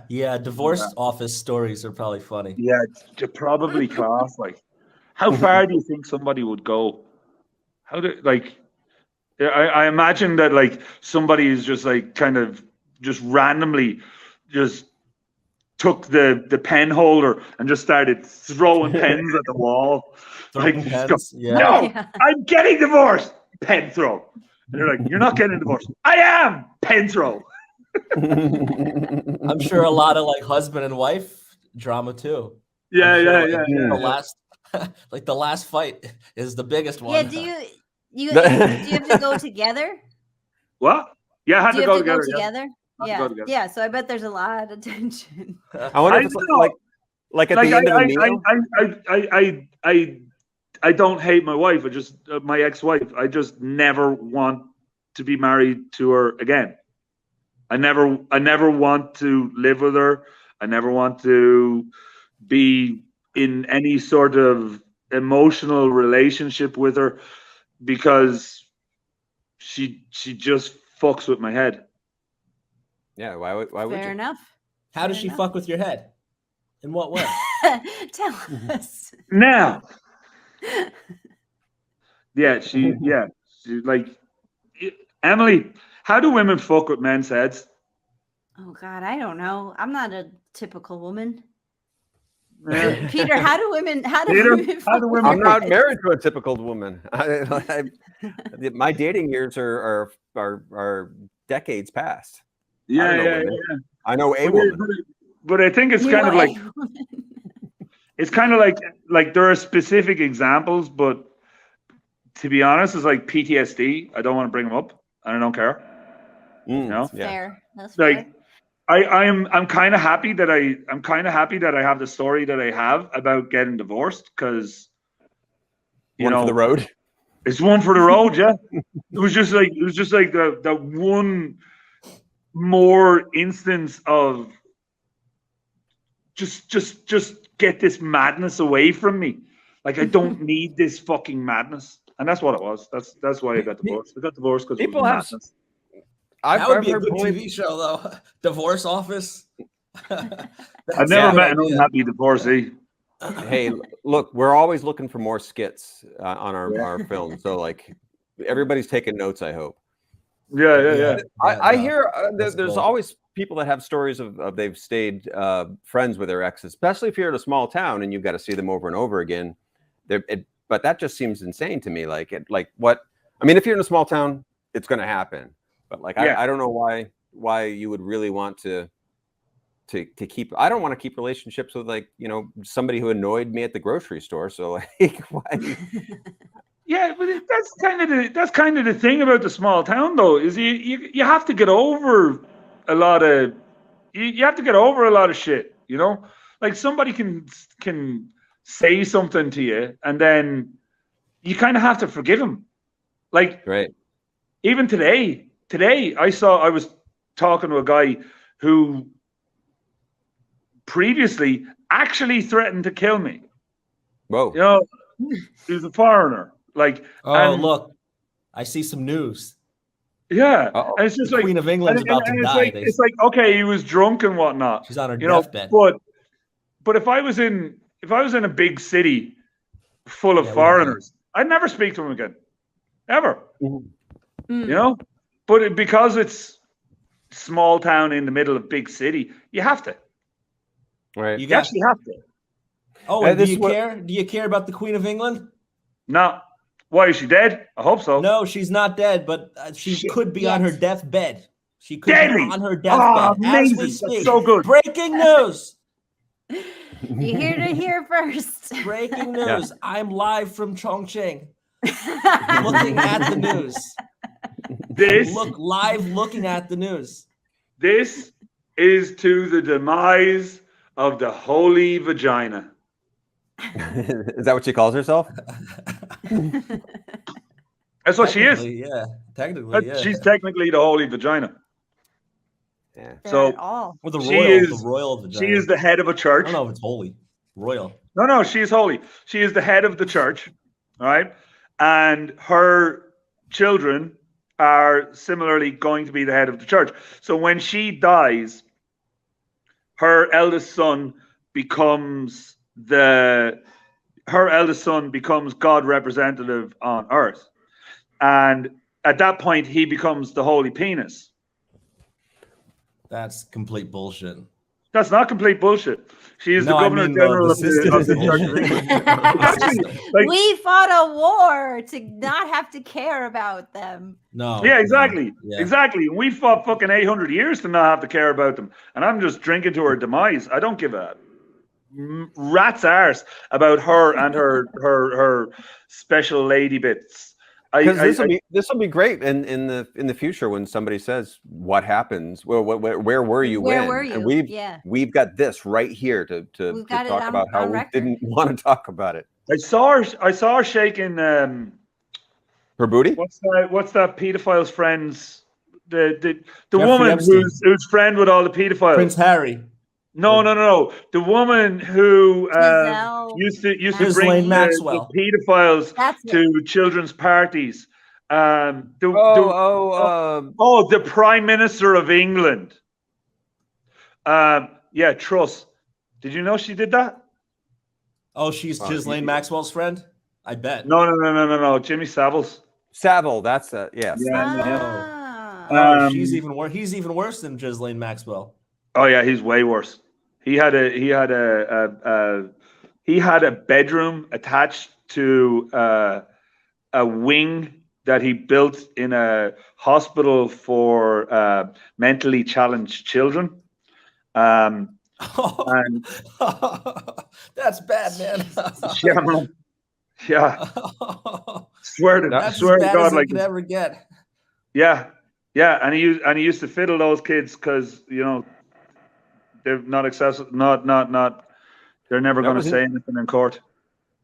That wasn't even in that special that we what's his name? The Louis Theroux special. Yeah, that Louis Theroux special. He didn't even cover that. That wasn't. Did you watch the first one or the second one? I think we watched both. You think you watched both? I'll get it for you because it's fascinating. I'll get it for you. I don't think it was Louis Theroux that did it, but I think it was Newsnight. I think it was like Newsnight or Panorama. But it was a BBC program. It was a BBC program, so it might have been Louis Theroux, but I don't think it was. Yeah, he was a weirdo, and Truss liked him. But I saw her shaking hands with the Queen yesterday. I think it was in Balmoral, and I'd never seen the Queen that happy stand like that. I'd never seen it, and that might sound weird. That might sound weird. She was looking bad. Yeah, it was as if it was the stand of somebody who should be in bed. Mm-hmm. And it was the stand of somebody who should be in bed because they're physically not capable of standing. And did you think at that moment where you're like, I thought she was dead. I actually did. And now, and you saying this to me now, it just kind of. It's kind of like, yeah, cool. Flashback. Yeah, she's probably dead or dying. She must be. Is she 100? She's close. She's close. It's gotta be. Yeah, because she was a mechanic in the Second World War. She's up there. She was a mechanic in the Second World War. So, how old does she have to be for that? 18. Let's say she did it in 43. Then she's born in 25. She's at least 95. It's at least 95. That's my guess. All right. Hey, anyone else? Anyone want to take a guess on? Maybe 96. Maybe 96. I'm saying 95. I'm gonna go with 93. You're gonna go with 93. Oh, that's a good guess too. 98. I'm gonna go 98. See, her mother died at 101, didn't she? 96. She's 98. She's 98. Is she? I was Is that right. what you just said? 98. That's what Wow. I said. I'm There very you good go. at guessing old people's numbers. Yeah. Because she was a mechanic in the war, and like credit to her for doing that. She actually did do that. Here, this one goes out to all the mechanics out there. But yeah, like she was a mechanic. There had to be mechanics, you know. To all the mechanics. Here, you know what? I'm not going to drink to her death. I'm going to drink to mechanics. And some mechanics. That's To mechanics. All them. positive. Yeah. Give me a Here's- shot of here's- that vodka there, J3. Let's Look, all take a drink for mechanics. Here's my British. I'm out. To mechanics. My Up favorite the British irons. guys. Oh, up the irons. Do you know when Maggie Thatcher died? I was in a bar. Well, I wasn't in a bar. I was walking past a bar in Guangzhou, and I'd just been paid. And at that stage, I was getting paid in cash, like fat stacks of bills. And I was just looking at the news on my phone, and I saw that Maggie Thatcher had died. I walked into the What bar. year was that? Oh, I can't remember. I don't remember that shit. 2013. Oh, okay. I 2012, didn't know who she was, I guess. 2013. How old were you? 98?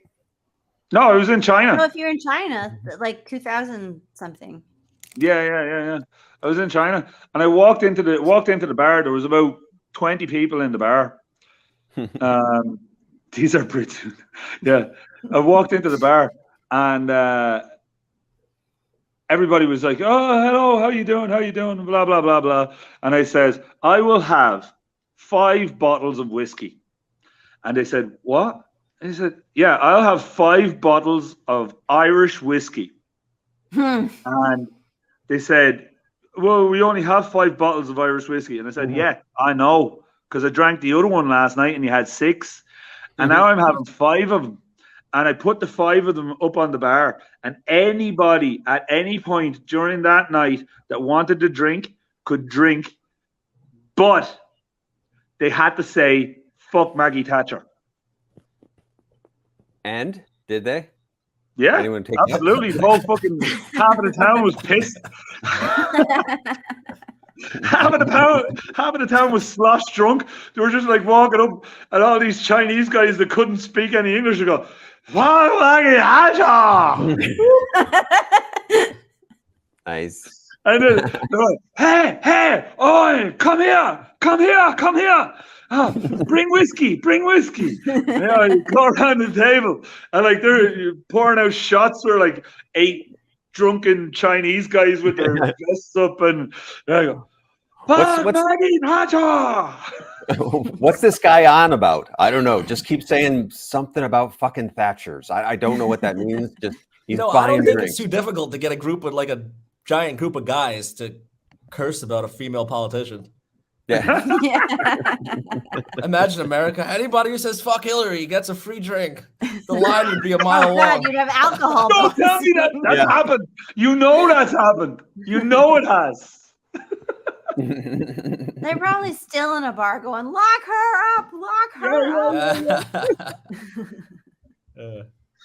Yeah, but but the thing is, like, on the other side of it, right? On the other side of it, there've got to be like people who like anybody who says "fuck Trump," they get what do they get? An avocado sandwich? Yeah. Yeah. They get a cold brew. They get an IPA. That's what they get. Yeah, that's a sufficiently liberal beer. Something from Vermont. So yeah. So Hey, hey, there's so a we- different kind of hatred, you know. That no, go. Go ahead, Peter. I was just gonna if we're gonna start something else. We never got to our game, and we are a half hour past our time that we were going to go to, which is to say we're having a great time. This is longer than a Joe Rogan podcast. Oh my god! Hey! Hey! And Hey, look, 100% less guys. elk meat. Guys, yeah, I gotta go. I got 16 pounds of elk meat and they're rotting in the basement. Yeah. Well, do you want to play a game? Yeah, let's go for it. I don't mind. Sure. Okay, so I don't our mind. game is called $1 Million Sketch. $1 Million Sketch. So Actually, it's, give us a really quick, because we all make films together and everyone's comedian. That's what this whole channel is based around. Is we want to initiate a game on this channel where we work out the base of a small skit, a scenario that we all work on together, make up right now here, and because there's only so much time in a day. And you can't make skits, and we don't have the money to make all the skits in the world. So we can do whatever our imagination can conjure up right here, and that's our game. Emily, take it from there. Yeah. On the thing? so Would the you like first to be on the no? Oh, okay. the first All right, segment okay. is we each contribute just a basic concept. Like for example, I can't think of anything. A canoe trip. I'm gonna say a canoe trip. Jason, Emily, and Peter. Yes, no? Han, All right. She's busy. She's cooking. I was just trying to move her. She just got back from work. We don't want to mess with her. No, she's playing football. She was playing football. I was just trying to see if I could get her to join in. She's all right. She's okay. Right. So everybody contributes, and we're on a So canoe just trip. so one concept, and it doesn't have to be related. The task afterwards is to make all these 4 concepts related, but just the first thing in your head contribute. So Owen, can you give us a concept?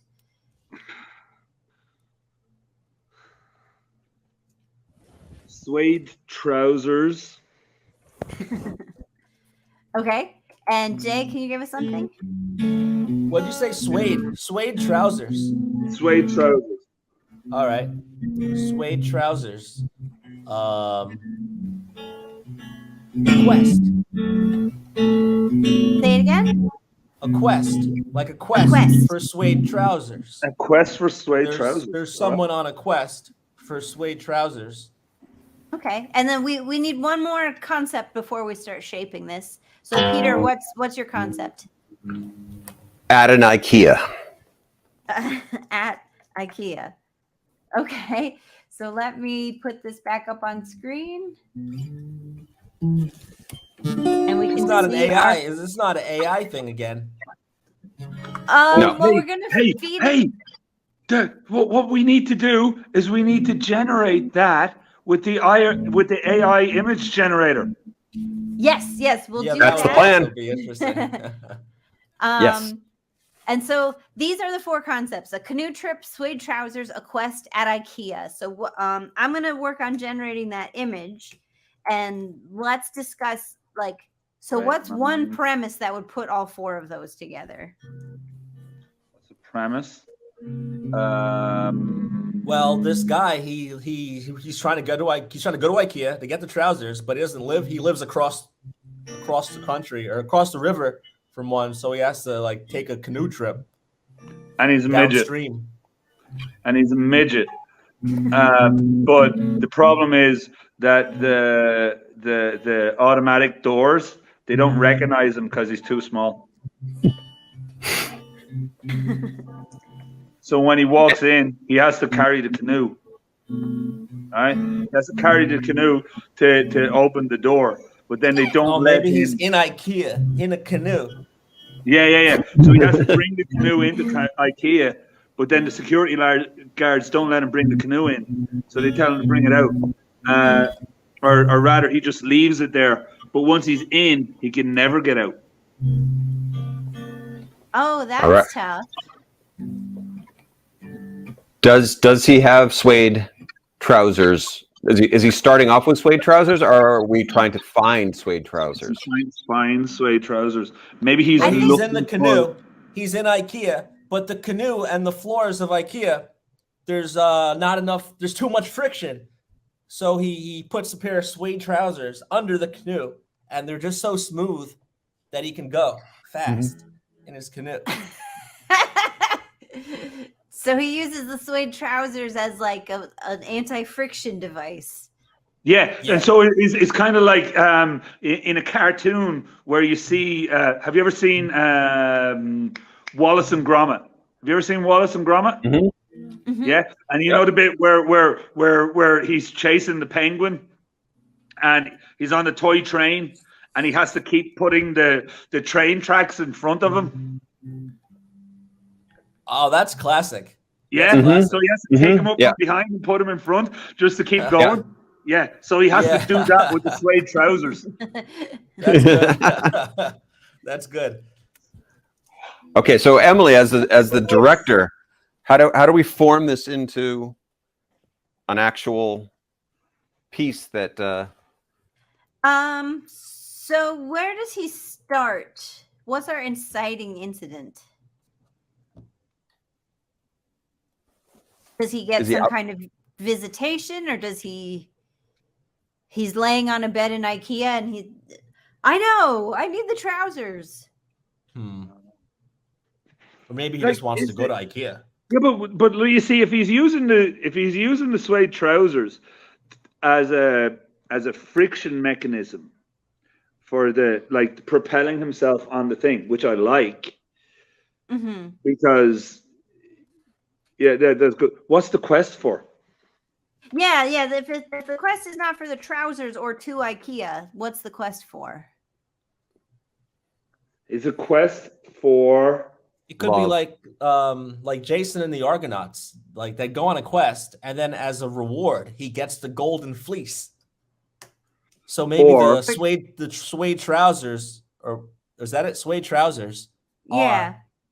It's like the golden fleece. It's like the reward that he gets. Or for doing something else. Or it's a quest to get an IKEA chair, but the floor is lava. I like that. There's potential there. That gives us direction. How is there lava at IKEA? The floor is lava. The floor is lava. No, that's just it. Don't ask. You mean like two kids playing a game? Yeah. That's the quest. The quest is metaphorically lava or actual lava? Metaphorically lava. It's that game that that children have played for decades. The floor is lava. It is the floor is lava, but it's a quest to get a chair from IKEA, but the floor is lava.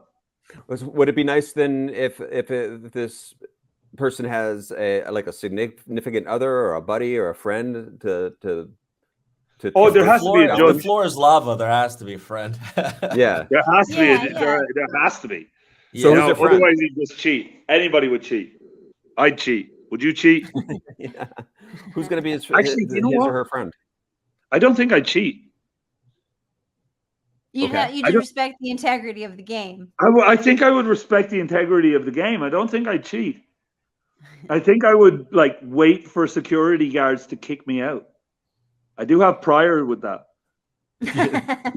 Well, that brings up a good point. So if there's two friends playing The Floor is Lava, they do need an obstacle, which the security guard is a natural obstacle. Do we like well, the that floor being lava is an obstacle too. This is very true. That's true. Because then you kind of have to hop bed to bed at IKEA, from the beds to the chairs, to avoid the floor. Yeah. But you see, the other thing as well is that every IKEA is the exact same layout. So when you walk in through the door, you have to get up the escalator. How do you do that?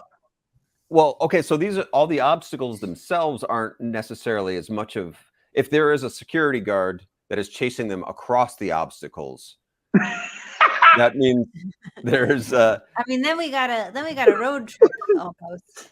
With Benny Hill music going in the background.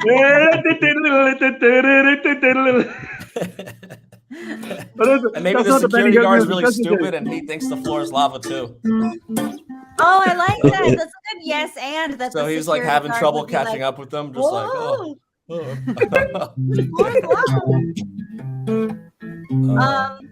Well, do you want to play that out a little bit? J-Tree and Owen, will you be the friends? You're in the IKEA. You're playing The Floor Is Lava. I don't know. And I don't know if I want to be in IKEA actually doing that. I'm gonna tell you. It's $1 million sketch idea. So just right here, just here, act it out. No. I'm gonna tell you the God's honest truth. I'm gonna tell you the God's honest truth. Maybe I would go to IKEA and do that. I don't care. The $1 million concept this is never going to be produced. That's the $1 million concept. Yeah. All right. Too onerous to produce. Yeah, if you want to cast Arnold Schwarzenegger and get a helicopter in here, we can, because we can afford the $1 million premise here. Yeah. All right. So, I thought we were gonna do it. No. Guys, I do actually have to beg leave for a second. I really need to use the bathroom. Okay, go for it. Well, let's take a second then to think about. So if the two of you guys are you guys go ahead. I'll join in. Okay. What is this picture? So this is the image the AI gave us. Oh. And I went, because if I said a canoe journey, it just kept showing me a canoe in the water. So I said a canoe in IKEA. Mm-hmm. Which I do like that it's interpreted as like an IKEA canoe piece of furniture. Yeah, definitely. No, yeah, for sure. Like if IKEA sold a canoe, it would look like that. It would look like this. And then the IKEA they represented through the colors, I think. Oh, right. Look at that. So it's a canoe shape of a couch interior. I'm assuming then the outside must be some kind of like waterproof material. A canoe-shaped couch, though. That's pretty brilliant. That's what the AI gave us. Looks super comfortable. This is what the AI gave us. Yeah. All right. Put in The Floor Is Lava. See what it gives us. Let's see.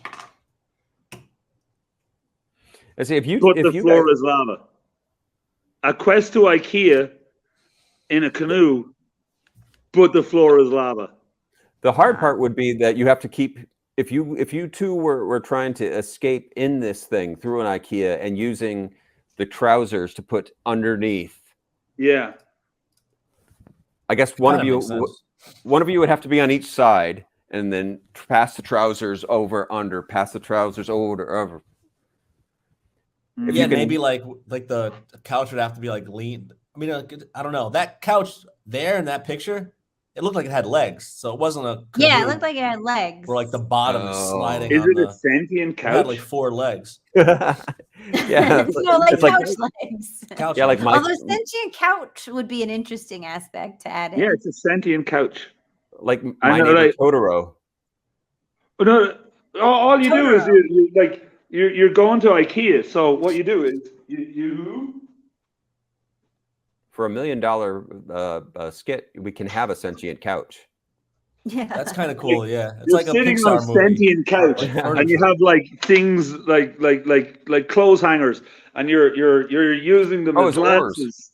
You're jousting on the couch. Oh, that's fun. I like that. That would be fun.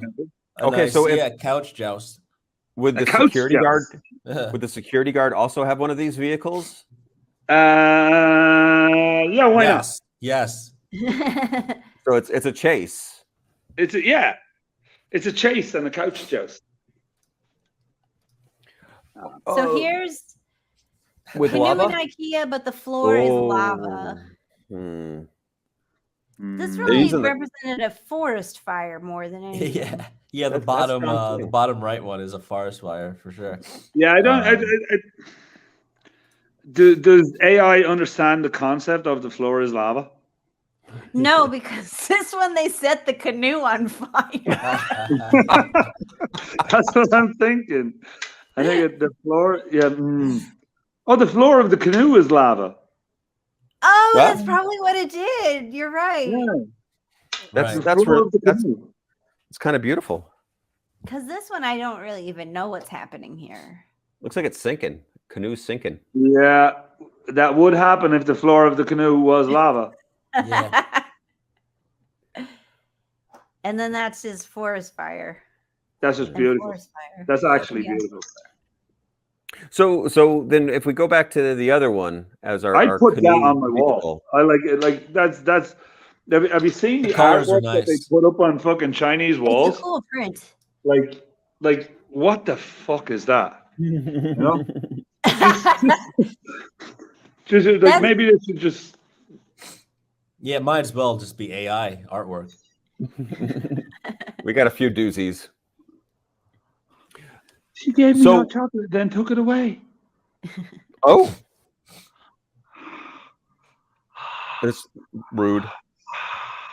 I'm Rude. about to lose my shit and go to the divorce office and shout at fucking people. Oh no, it's coming back. Everything has just became better. You have chocolate? I do. What kind of chocolate you And got? wine, yeah. Chocolate and IKEA? wine. Swiss IKEA Together? chocolate. Ew. In one glass? No. Oh. No, I have chocolate here. What is that? Hot chocolate? Yep. Hey, what is that? Hot Oh. chocolate? Hot chocolate. Yeah. Wow. You got a hot chocolate there? That's yeah, I do, weird. yeah. You What's got a that? hot Is it- chocolate there, huh? Yeah, Yeah, that looks delicious. What is it? Hot chocolate? It was just 110 degrees for like a month. Like hot chocolate's the last thing on my mind. Hey, It's a fucking you got heat wave. you got any nice soup? You got a good soup over there? We've got a bit of a combination here of Cadbury's hot chocolate with some natural hot chocolate made from high cacao dark chocolate. So it's not as sweet as yeah.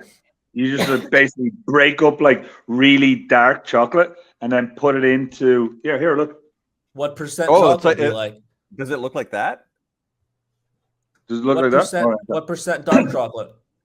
This looks like the I don't know, surface you of have your to hot ask her. chocolate. Like So I upscaled the one that we liked. she's the only person that I've ever known that like literally just buys a bar of chocolate and then makes hot chocolate. I did that Thing of once beauty. during the lockdown. She does it all the time. She does it all the time. And now I have like a Cadbury's hot chocolate powder, but it's too sweet. So she just gets like the cocoa stuff, mixes it with the powder, and then makes hot chocolate. It's fucking delicious. I'd like if the division here split and it turned out that Jay and Owen are in the same room and they're talking about each other, making each other hot chocolate. No. I do it all the time. Wow. Little did you know, but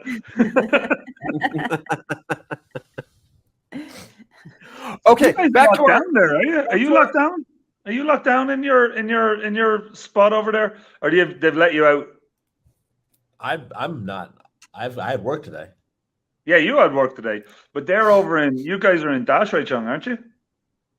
Yeah, so the campus is locked down and we can go in and out with we have to get tests with every pride. 48 hours. We can go with pride.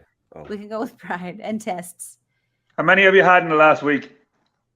I bet I have you beaten. I guarantee you, I have you beaten. It's only How one many? because we don't leave the house. You only won because you don't leave the house. J3, Yeah. how many tests have you had in the last week? 2, maybe 3. 2. That's pathetic numbers. Pathetic. Yeah, I don't really go. I don't like to go. I've had 8. This week? I've had 8 tests in 10 days. That's a lot. That's I a lot. worked it out today. I've had 8 tests since Monday of last week. I've had 8 tests. 8 COVID tests. Are How they do you just feel? Doing it for fun throat now? Scrapes or no scrapes? No. They're all in the mouth. They're all in the mouth. Okay. Every second day in the school, go in, get a test. Every second day here, go get a test. It's like I skipped a couple of days. I would have been 10 for 10. That's How does it feel? How does it feel that you've gotten the test? How does it feel to have won that contest? Yeah. It feels amazing. I'd like to You thank. better be fucking I'd like to thank the academy. I'd like to thank the zero COVID policy and the new policy which came out today, which is absolutely amazing. Have you seen it? Please tell. I don't know. Areas with no positive tests need to increase their testing.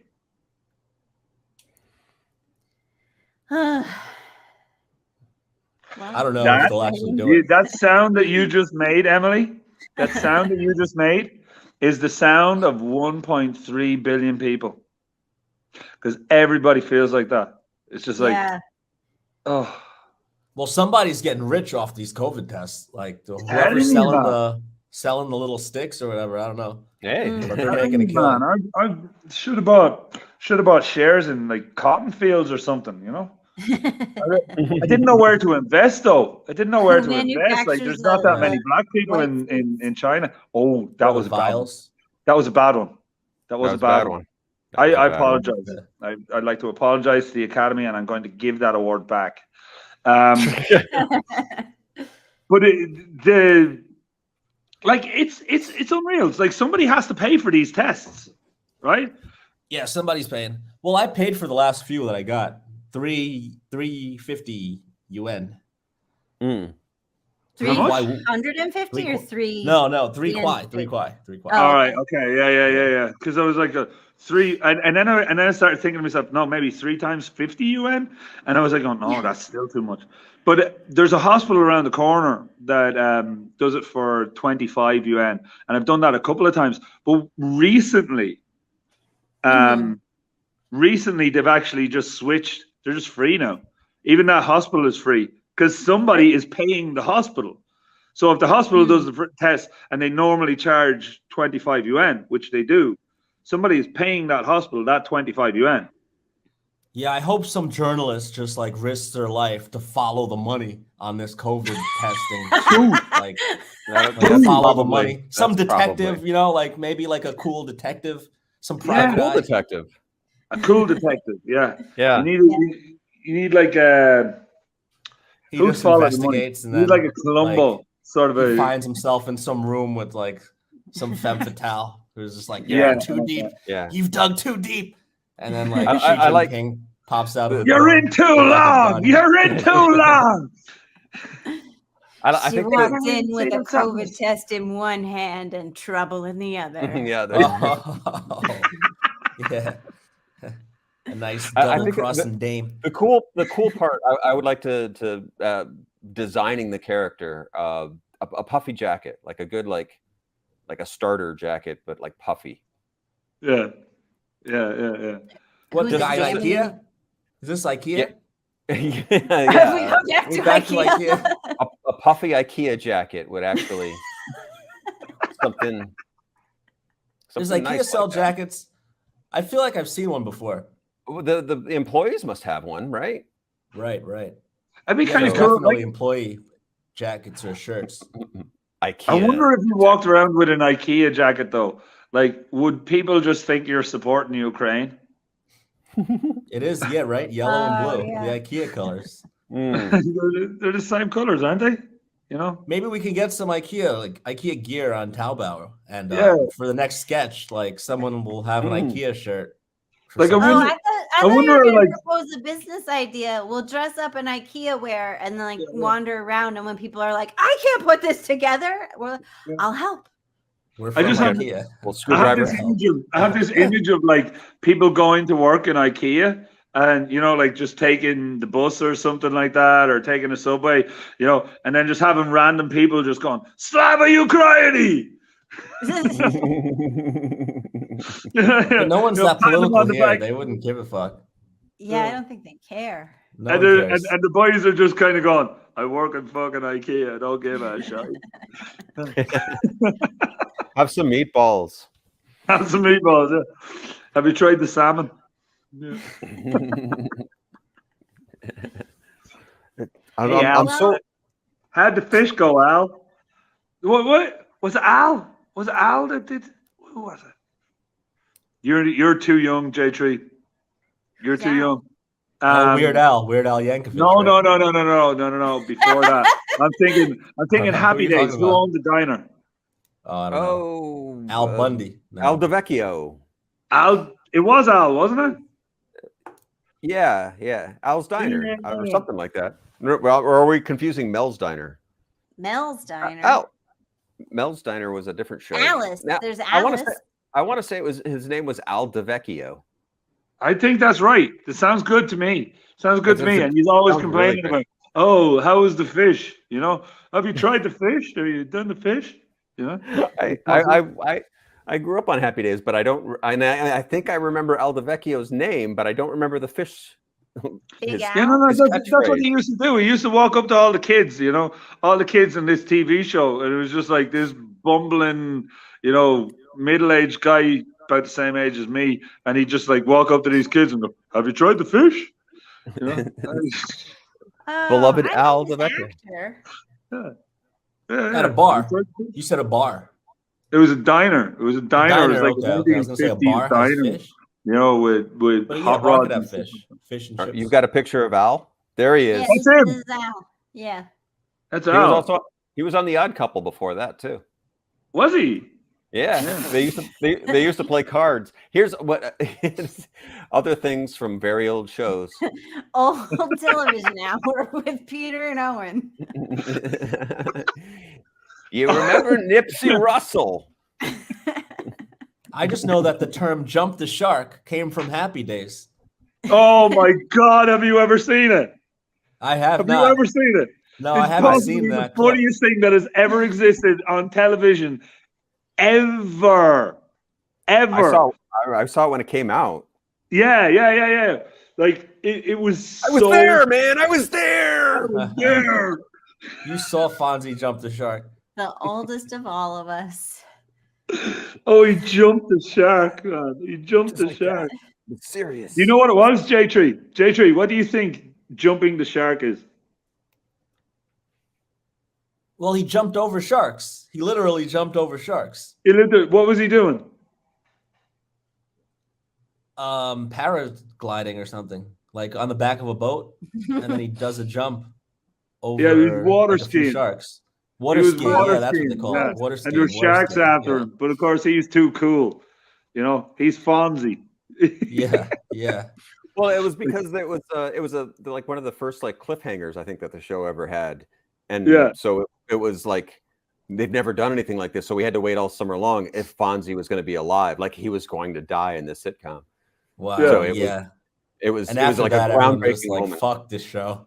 Yeah, exactly. Fuck They came this. back and he was fine. Fuck Fonzie. You wait all summer long and then Fuck all the the sharks. That's exactly what it was, JJ. That's exactly what it was. He should have fucking. If they wanted to keep that show going, Henry Winkler would have gotten eaten by a fucking shark. They should have killed him. It would have came back, and that scene would have been red. Or he didn't die, but because he had that magic hand where he would turn the jukebox on by like cracking it once. He lost his arm. He lost his arm and he became uncool. And he tried to slap the thing with the jukebox. Give some weight to the cliffhanger. Yeah. And that would have been awesome for Fonzie to show how cool he could be still with one arm. And the next time I saw Fonzie was in Scary Movie. Oh, that's right. He disappeared for a long time, and then now he's beloved Henry Winkler. Yeah, I know he's beloved Henry Winkler, but he didn't do nothing. Harry Winkler? He's a Harry Winkle. But yeah, next time it was the principal in Scary Movie, wasn't he? Or was it something like that? Oh, yeah. something. Yeah. It was in Scary Movie. Or was it? I Know What You Did Last Summer, but I Know What Scary You Did. Harry Movie Winkler? sounds right. I know you did. I Know What You Did Last Summer. He's not in that. He could be. I don't know. He's been knocking out of the park in Barry this season. It was Scream. It was Scream. He was in Scream. Was he? No. I said that very confidently, and I'm not confident at all. Jurassic Park.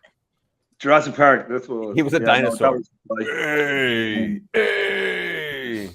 I watched The Fly, the original Fly, about 2 weeks ago. It's an amazing movie. Have you ever seen it? I've been meaning to watch that. I've been meaning to watch that. Was this your first time? Do you know what you should watch? Do you know what you should watch, right?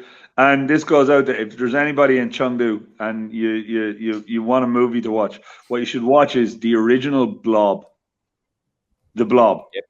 Right? There's so many Blob. blobs. I forget which one is the No, original. the original. I've seen a few. The of them. original one, the 1950s. What year is one. that? The 50s one. Okay. Yeah, I think I've it's. seen that. It might be. I want to say 56. Steve McQueen is in it. Steve McQueen is in it, and it's just like, why is Steve McQueen in the Blob? And it's like the answer is because it's 1956. Yeah. What are you gonna be in? There's only so many movies back then. He must have been young though. He must have been very young. Yeah. And what was the other one? Crybaby Killer. Have you ever seen Crybaby Killer? That I haven't seen. That was Jack Nicholson. That was Jack Nicholson back in the 50s. I watched Alien the other day. That one's great. I watched Alien the other day too. You did? The first one? Oh. Was that your first time watching it? Are you guys sure you're not in the same room? Was that your first time watching it? Anybody? It was my first time. Yeah. I didn't. It's something I missed. Okay. And some people were talking about it, and then I downloaded Alien and Aliens. Oh, well, that's the thing. That's the thing about Alien and Aliens, right? Is it's one of the few films. It's like Godfather.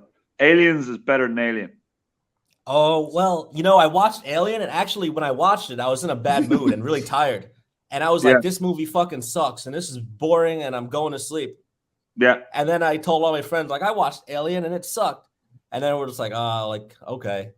And then I watched Aliens, and I was like, wow, Aliens is awesome. Yeah. And then my friends were like, you have to watch the theatrical cut, because the director's cut of Aliens added a lot of bullshit. Yeah.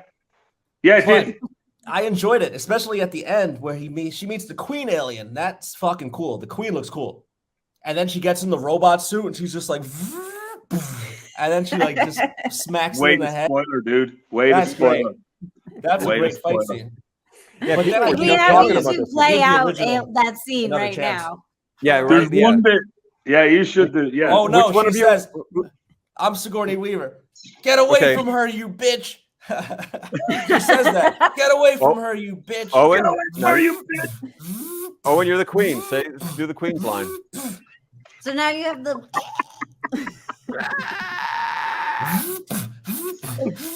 Get away from her, you bitch. Lancy from the canoe. That's the thing that comes out of her mouth. The little alien. Oh, that's good. Yeah, she has like the mouth, and then the mouth comes out of the mouth. Guys, I don't know. We've been going on for like 2 hours. It's ridiculous. Yeah, it's like a real podcast. Yeah, seriously, guys, this is bullshit. Let's start the podcast now. Yeah, that's a good introduction. No, I was talking to my friend the other day, and it's coworkers. We were just like, "Do you really have time to listen to these podcasts? There's like 1,000 of them, and each one is 4 hours long. Like, who really has time to listen to podcasts?" Listen to mine. It's only 40 minutes long. Oh, you have one. I remember. Yeah, Owen, tell us what your podcast is. Yeah, I never. Before we wrap it up, the China podcast, right? It's just the China podcast. Because we are great at marketing. It's myself and Eric, and we talk about Eric who? Eric is my friend from Ireland who actually I brought him over to China a number of years ago, and now work with him in the same school, and he's just a really good guy. He's a master of literature. He's like if there's a man to write something, he's the man. I'm amazed that he's not just mega famous, because his phrasing is spectacular. Coming from a small town, did you have to bring him? Did I have to bring him? I didn't have to bring him. No, but he was my friend, and he was walking by him. He was like, "Oh fuck, I have to interact with him." Yeah. Hey, I'm going to try. Can I come? Yeah. But yeah. And how often do you air? Well, he actually went back to Ireland for the summer. So son of a bitch. He is now in a hotel under quarantine, having waited. He was going to go for like 2 weeks or 3 weeks, and it ended up being 2 months. Where can you listen to the podcast? Are there any backlogs? You can listen to it. Sorry, I got hiccups. You can listen to it anywhere. In the side comments. Yeah, you can listen to it. It's anywhere. It's on Spotify. It's on Apple. It's on Google. It's everywhere. It's everywhere. Yeah, it's the 84th most popular podcast in Turkey. What? Is it on YouTube? No, that's the only place I can like listen. Spotify doesn't work for me. Spotify doesn't work for you. If it doesn't work, if Spotify doesn't work for you, what works for you? Does Acast work for you? Can you want me to come over and tell it to you? Never tried. Like literally, it's everywhere. It's everywhere. It's on everyone. We are the 84th most popular podcast in Turkey for fucking no reason whatsoever. I don't know any Turkish people. I've never been to Turkey. I've never spoken about Turkey. I know nothing about Turkey, but yet we are popular in Turkey. That's some crack marketing you got there. Yeah, I know. I'm like Turkish people hit me up. Why are you listening to me? You know, but it's about society and culture, and just the random sort of stuff that you might take for granted, but there's actually a reason behind it. Yeah. Well, so there's a link to it in the side comments here, and we'll put something below for the people who watch after, so they. All right, cool. You.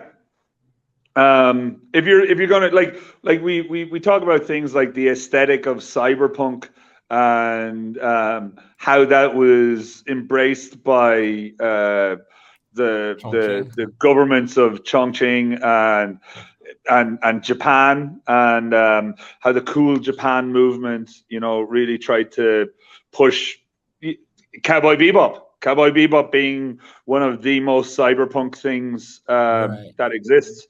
Cyberpunk is Tokyo, basically. It's future Tokyo.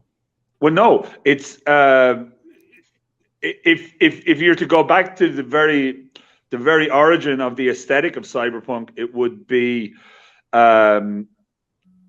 it would be Hong Kong on a rainy night. Hong Kong. No, it's got to be Tokyo. Yeah. No, it's actually Hong Kong. It's actually Hong Kong. Well, Hong Kong definitely is like a number 2. What I would do is, if I were you,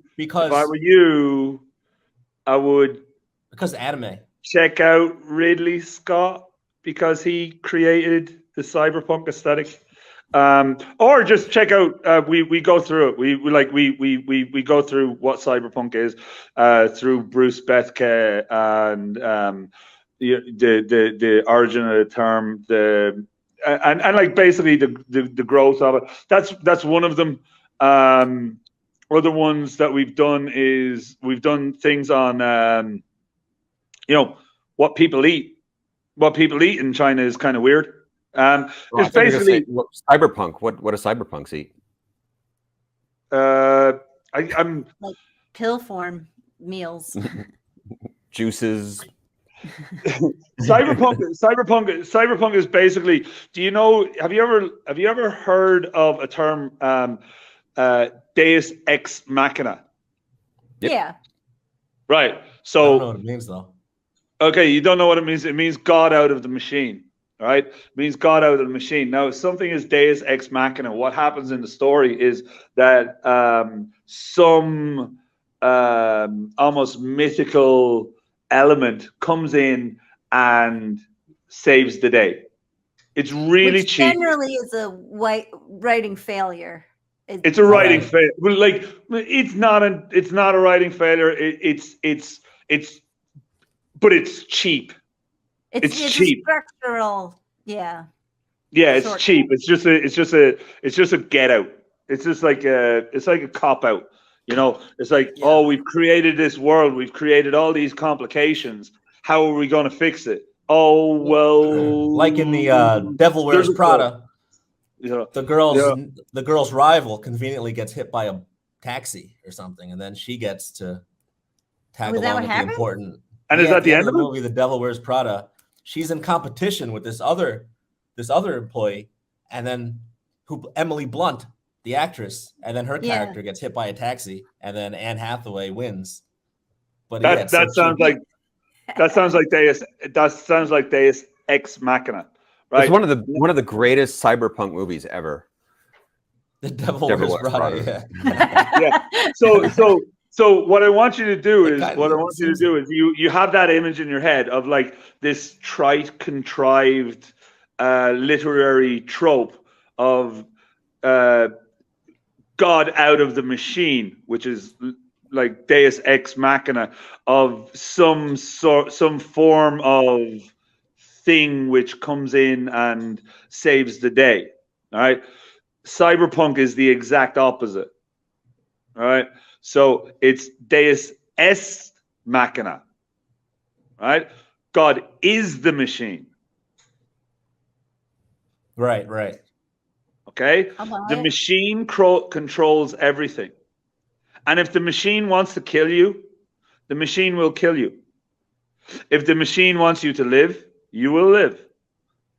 If the machine wants you to be a battery, then you will be a battery. Well, on that note, I'm gonna wrap us up. Yeah, I don't think that's what cyberpunk turns us all is into though batteries. at the core. No. That's just a trope of cyberpunk. It's just a trope of cyberpunk. Okay. Yeah. Yeah. But so, and you're gonna be in the open mic Saturday, right? Are you going, Jay? Machine. I'll be there. That's very cyberpunk. The machine. Yeah. I am your god. Go to bed. So, if you are in Chongqing, you can come see us there. Deus Ex Machina. Yeah. And thank you, Owen, and thank you, J-Tree, for coming by. This was fun.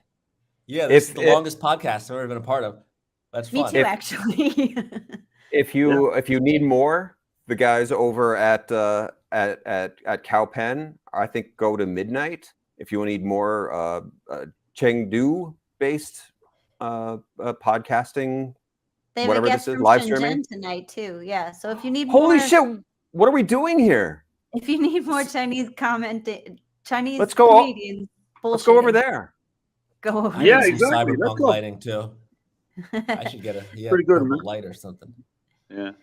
All right. Well, we also speak about the aesthetic of cyberpunk, which is like the rain and the light and shit. It's such a cool aesthetic. Cyberpunk. It is. It's such a good one. It's kind of like this, isn't it? Oh, that's a good nice cityscape. Isn't it? You got nice twinklies.